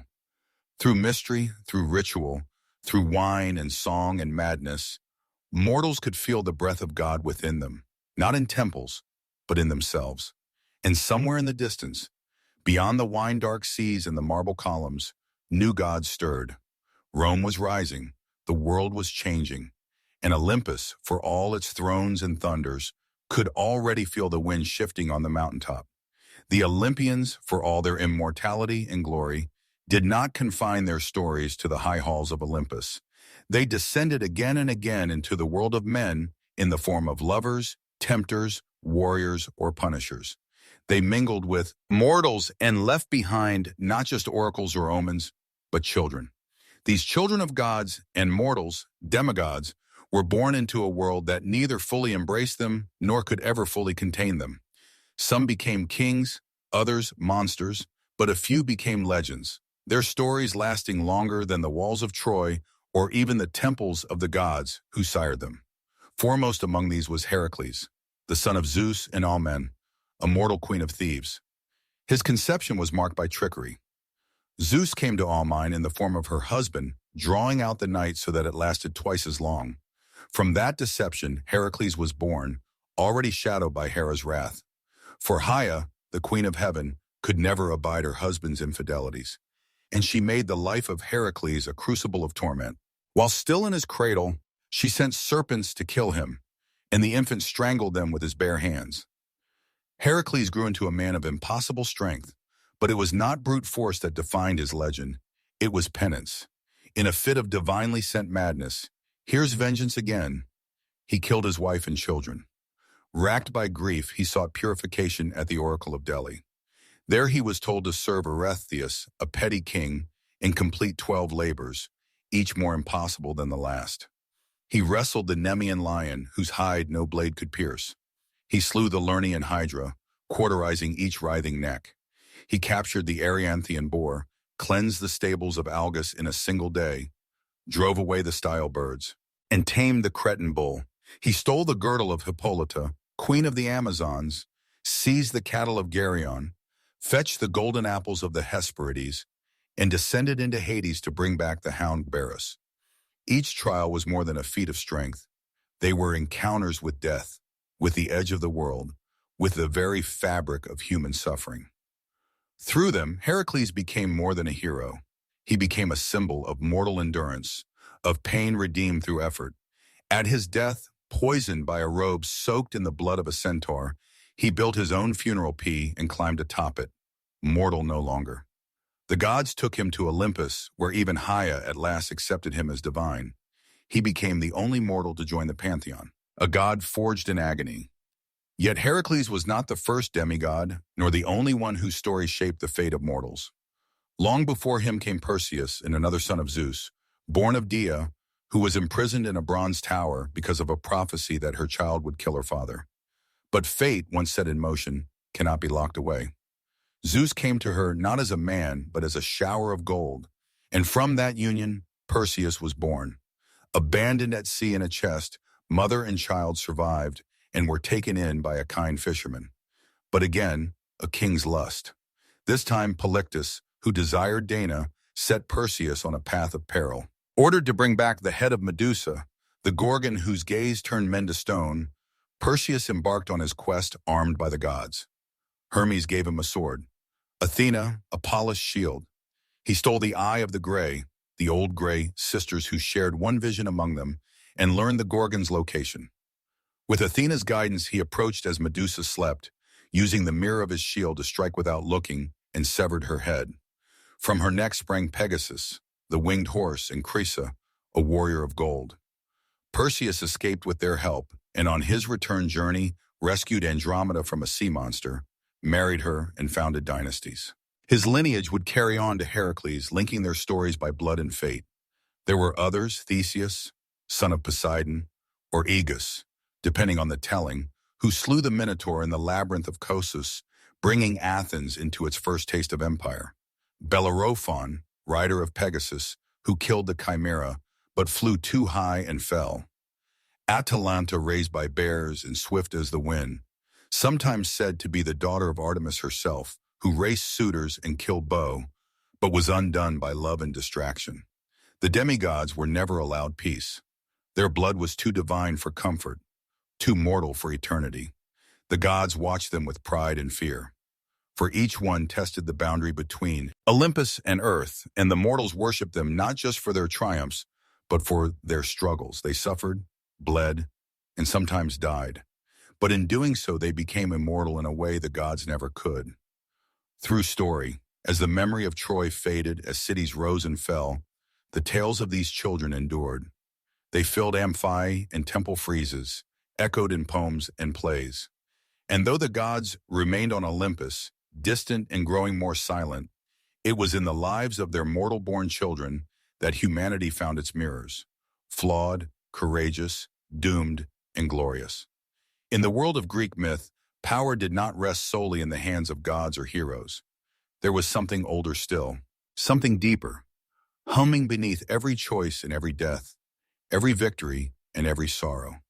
Fate. It was not a god, though the gods themselves feared it. It was not a law, though it governed even the divine. Fate was a truth, a force like gravity, unseen but inescapable, woven into the bones of the world. The Greeks called it Moira, and sometimes she had faces, the Moira, or Fates. Three sisters who spun, measured, and cut the thread of every life. Cloth spun the thread. Lysis measured its length. And Atropos, the one who could not be turned, cut it when the time came. Even Zeus, king of Olympus, was bound by their decisions. He might thunder and plead, but if Atropos raised her shears, no power in heaven or earth could stay her hand. And so if fate ruled all, what hope had man? The answer lay in omens and oracles, the strange, subtle language of the keys and the signs sent to those who dared to read them. The Greeks did not believe they could change their fates, but they believed they might understand them. To see the future was to brace oneself against it. To try, perhaps vainly, to prepare the soul. The most famous oracle in all of Greece was at Delhi, where Apollo spoke through the Pythia, a woman seated upon a tripod over a steaming chasm in the temple's stone floor. She inhaled vapors, slipped into trance, and delivered the words of the god in riddles and fragments. Kings, generals, and common men came to her, some to seek glory, others merely survival. But her words were never straightforward. Apollo did not deal in certainties. A prophecy like a blade could cut both ways. So many stories twisted around her cryptic pronouncements. Chrysis, king of Lydia, asked the oracle if he should wage war on the Persians. She told him that if he crossed the river, he would destroy a great empire. He did not realize the empire would be his own. Oedipus too was told he would kill his father and marry his mother. His parents tried to thwart the prophecy by abandoning him. He in turn fled his supposed home to avoid fulfilling it, only to walk straight into its jaws. The oracle, as always, had been correct. It was men's misinterpretation that doomed them. There were other oracles too. At Dodona, where the rustling of sacred oaks revealed the will of Zeus. At Delos, where Leto gave birth to Apollo and Artemis. At Ammon in Libya, in countless smaller shrines where dreams, animal entrails, birds in flight, or the trembling of a flame gave voice to the unknowable. In war, omens were sought before every battle. A flash of lightning, a flight of crows, a sneeze at the wrong moment. These were not trifles. They were warnings, communications from the divine. A general who ignored them risked not only defeat, but cosmic punishment. Sacrifices were made before sea voyages, births, weddings. The entrails of goats and the livers of oxmen were studied by seers who divined the will of the gods in dark, wet patterns of muscle and blood. The art of reading omens became its own power. Seers like Calchas, who guided the Greeks at Troy, or Tiresias, the blind prophet of Thebes, held influence equal to kings. Tiresias in particular, touched by both male and female life, was said to have lived 7 generations. His wisdom unrivaled, his visions sometimes a curse to those who asked for them. But oracles and omens were not mere superstitions. They represented something deeper. The Greek understanding that mortals were not in control. No matter how mighty the hero, how noble the bloodline, how loyal the heart, the wheel of fate turned ever on. And in that turning, all must one day be broken. The gift of prophecy was not power, it was awareness. And awareness, too late, was often indistinguishable from tragedy. Still, men sought prophecy. They climbed mountain paths to Delhi, brought gold and goat blood, asked questions in trembling voices. For even if fate could not be changed, it could be faced. To know the storm was coming was not to stop it, but it was perhaps to die with eyes open. In this tension between knowledge and helplessness, between the known and the feared, the Greeks found meaning. Yet their stories were not about victory over destiny, but dignity within it. Even the gods watched the loom of the fates, unable to sever the threads they disliked. Hector knew he would die and still strapped on his armor. Achilles knew he would not return and still sailed to Troy. Oedipus sought to flee his doom and instead ran headlong into it. And the Pantheia kept breathing year after year, whispering riddles in the smoke. Her voice, the cold breath of a world that had already decided what was to come. To the ancient Greeks, death was not the end of story, but merely the end of breath. What followed was not heaven or hell in the Christian sense, but a realm both more neutral and more ancient. A land beneath the earth where all the dead, great and small, noble and villainous, made their final journey. This place was Hades, named for the one who ruled it. And though it bore no flames, no pitchforks, no horned demons, it inspired a dread so deep that mortals seldom spoke the god's name aloud. They called him instead Pluton, the wealthy one. For all riches, all veins of silver and gold came from beneath the earth, and so too did the dead. The geography of the underworld was shaped not by logic but by myth and memory. At its threshold ran the 5 rivers: Styx, the river of hatred and sacred oaths; Erin, the river of sorrow; Phlethon of fire; Coziest of lamentation; and Lethe of forgetfulness. Each marked a boundary not only physical but spiritual. The dead arrived as shadows. Suchai, breathless and bloodless, stripped of voice and form, and crossed into Hades with the help of Charon the ferryman. For a coin, he would row them across Erin.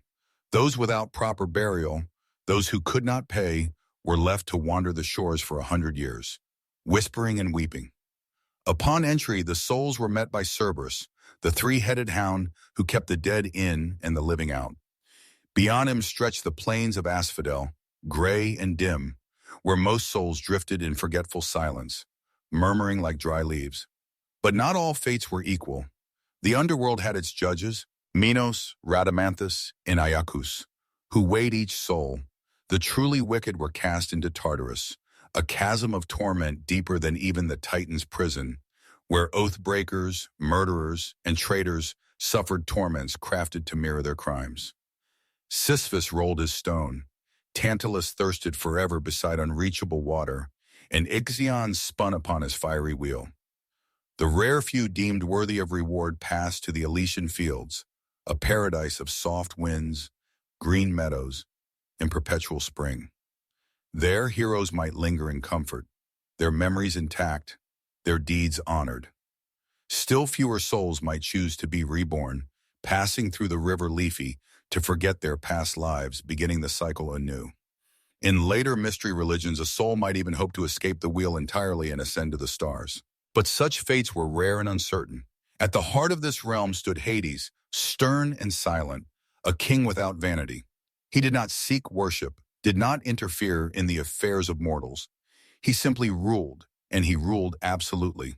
His realm did not change, and he preferred it that way. He was not evil, as later myths would paint him, but immovable, indifferent, the shadow cast by Zeus's storm and Poseidon's tide. And by his side stood Persephone, queen of the underworld, whose story, perhaps more than any other, reveals the strange duality of death in Greek thought. Persephone was the daughter of Deita, goddess of the harvest. One spring day, as she gathered flowers, the earth split open and Hades rose in his chariot. He took her swiftly and without consent down into his realm. Deita, in her grief, let the earth wither. Crops failed, rivers dried, famine swept across the land. No prayer could sway her. She would not let the world grow green again until her daughter was returned. At last, Zeus sent Hermes to retrieve Persephone. But because she had eaten pomegranate seeds, 6 of them, or perhaps just 1, she was bound to Hades. The compromise became a myth for the seasons. Persephone would spend part of the year in the underworld, and during those months, Deita would grieve and the world would grow cold. When Persephone returned, the earth would bloom. Life and death became a cycle, not a sentence. Over time, Persephone's role evolved. No longer merely a captive, she became a ruler in her own right, a queen of mysteries who walked among the shades with quiet authority. In the Eleusinian Mysteries, the great secret rites held outside Athens, her descent and return were reenacted each year, promising not only the return of the grain, but the hope of renewal for the soul. The underworld was not entirely sealed. A few mortals journeyed there and lived to tell of it. Orpheus sang his way past Cerberus and charmed Hades and Persephone only to lose Eurydice to see with a backward glance. Heracles brought Cerberus to the surface. Odysseus, guided by Circe, sacrificed to the dead and called up the ghosts of Tiresias, Achilles, Agamemnon. Each one told him that death was not glorious, only final. Better to be a slave in life than a king among shades, said Achilles, once the greatest of the Greeks. And so the Greeks built their tombs with care. They buried the dead with coins for Charon, with weapons, wine, and songs. They poured libations and made offerings at the family hearth, for the dead were never truly gone. They haunted dreams, sent signs, and sometimes through rites and blood could even be called back for answers best left unspoken. The underworld was a mirror of life, of memory, of justice without appeal. It offered no heaven for the faithful, nor hell for the faithless. It simply existed, vast and dark, ruled by a God who did not seek love or prayers, only silence. In that stillness, the Greeks saw the shape of eternity, and in the stories they told of Hades and Persephone, of shadows and judgment, of rivers and thrones beneath the earth, they gave death its place in the order of the cosmos, not as a punishment, but as a passage. Even the gods are not immortal. Not in memory, not in power, and not in reverence. There comes a moment in every mythic cycle where the divine grows quiet, where once vivid figures fade from the edges of men's dreams, and thrones once built in thunder are worn smooth by time. For the gods of Olympus, that slow retreat began not with war or prophecy, but with Rome and with a world that had grown restless under the weight of old stories.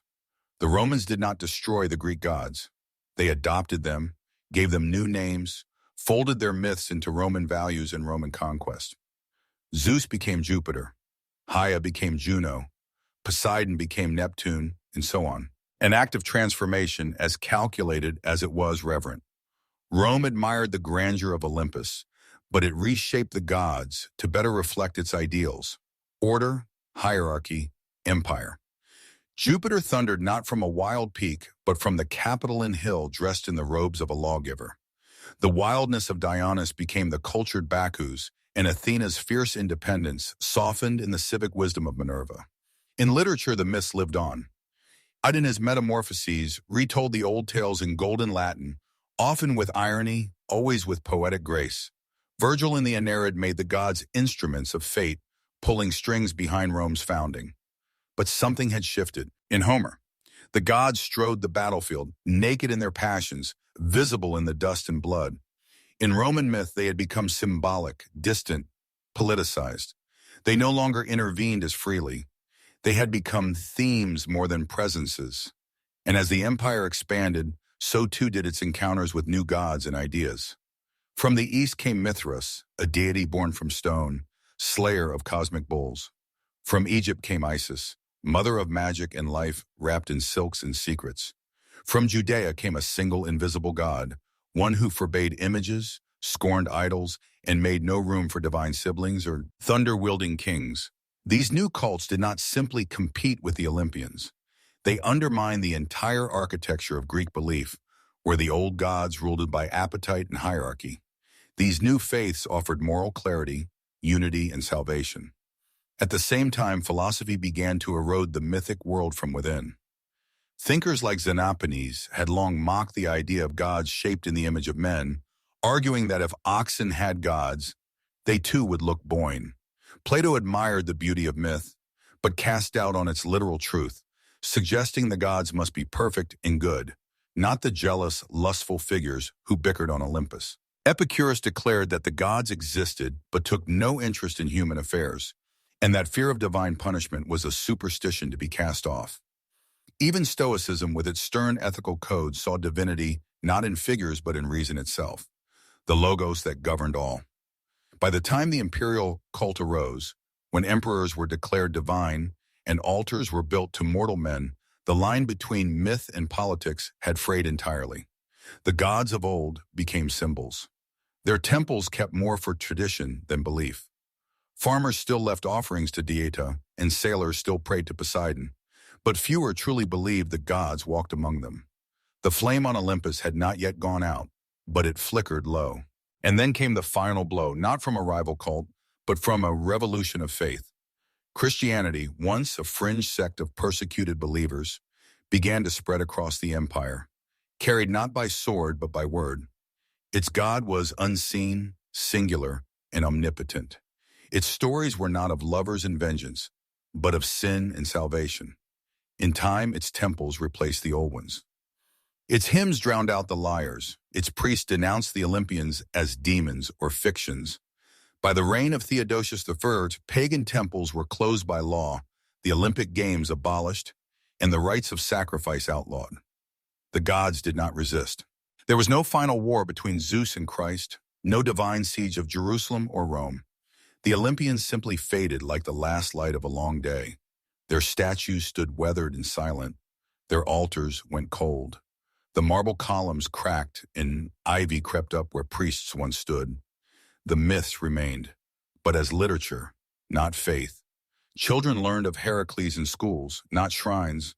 Artists painted Athena, but did not pray to her. The gods who had once commanded storms and fates were now stories, beautiful, strange, haunting, and yet they endured. Even as their temples crumbled, they lived on in whispers, in poetry, in the architecture of Western imagination. They returned in Renaissance paintings, in Enlightenment philosophy, in romantic epics, in modern retellings. They became archetypes of war and wisdom, of love and betrayal, of hubris and glory. The Greeks had given them human faces and in doing so had made them eternal in a different way. Though the temples fell and the oracles fell silent, the myths of Olympus did not die. They became echoes, faint at first, like a distant lyre strummed in the wind, then louder as time passed, and the world once again began to listen. For myths, unlike kingdoms, are not bound by stone and sword. They endure in the realm of imagination, and there the gods have always found a way to return. During the long centuries of Christian dominance in Europe, the gods were not worshipped, but neither were they forgotten. Monks and scholars copied ancient texts, sometimes grudgingly preserving Homer and Hesiod, Euripides and Sophocles, even as they condemned the beliefs these works once sustained. The old stories survived not in temples, but in libraries tucked between sermons and treatises in waiting. And then came the Renaissance, that great turning of the wheel when Europe looked backward to move forward. In the courts of Florence, in the chapels of Rome, in the minds of thinkers like Petrarch and Erasmus, the gods rose again, not as deities, but as symbols of human nature. Painters draped Aphrodite in seashells and light. Sculptors gave Apollo his bow and grace. Poets invoked the muse once more. Myth was reborn in marble and canvas, not altar and incense.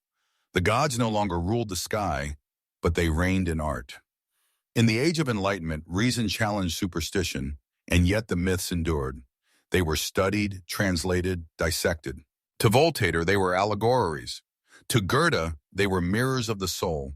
Romanticism followed, and with it, a return to the emotional, the tragic, the sublime. Writers looked to Oedipus and Antigone, to Orpheus and Eurydice, and found in them eternal questions. What is fate? What is love? What does it mean to be human? Then came the modern age. Myth was no longer confined to classical study. It appeared in literature, cinema, psychology, even comics. Carl Jung saw the gods as archetypes within the human mind, eternally reemerging. James Joyce wove them into Dublin streets. Rick Riordan reimagined them for school children in Manhattan. In Marvel and DC, the gods walked again, not in robes and sandals, but in armor and spandex. And always in the background, there remained the old tales, unchanged. Odysseus still sailed, Heracles still labored, Persephone still rose each spring. They were not forgotten. They were simply translated, generation to generation, into new forms, new tongues, new dreams, because myth is not fixed. It is living memory shaped by those who carry it. What the Greeks gave us was not just a pantheon, but a framework, a way to explain the world, to wrestle with death, to honor beauty, to understand the self. Their gods were flawed, yes, but gloriously so. In them, we saw not perfection, but potential, the agony of choice, the thrill of risk, the pain of hubris, the comfort of ritual. They told us what we might become and what we must fear. Even now, in a world of science and silence, the myths still murmur. You hear them in stories of chosen heroes, in fallen stars, in the slow turn of the seasons. A girl descends and spring waits. A king defies prophecy and loses everything. A mother grieves the son. The faces change, but the truths do not. The gods may have left Olympus, but they never truly left us. They walk quietly now in books and songs, in dreams and memories, in every tale that dares to reach beyond the mortal veil. They are not dead. They have simply moved. And now the story ends. The winds on Mount Olympus are cold. The torches in Delia are ash. But the myths remain. Good night.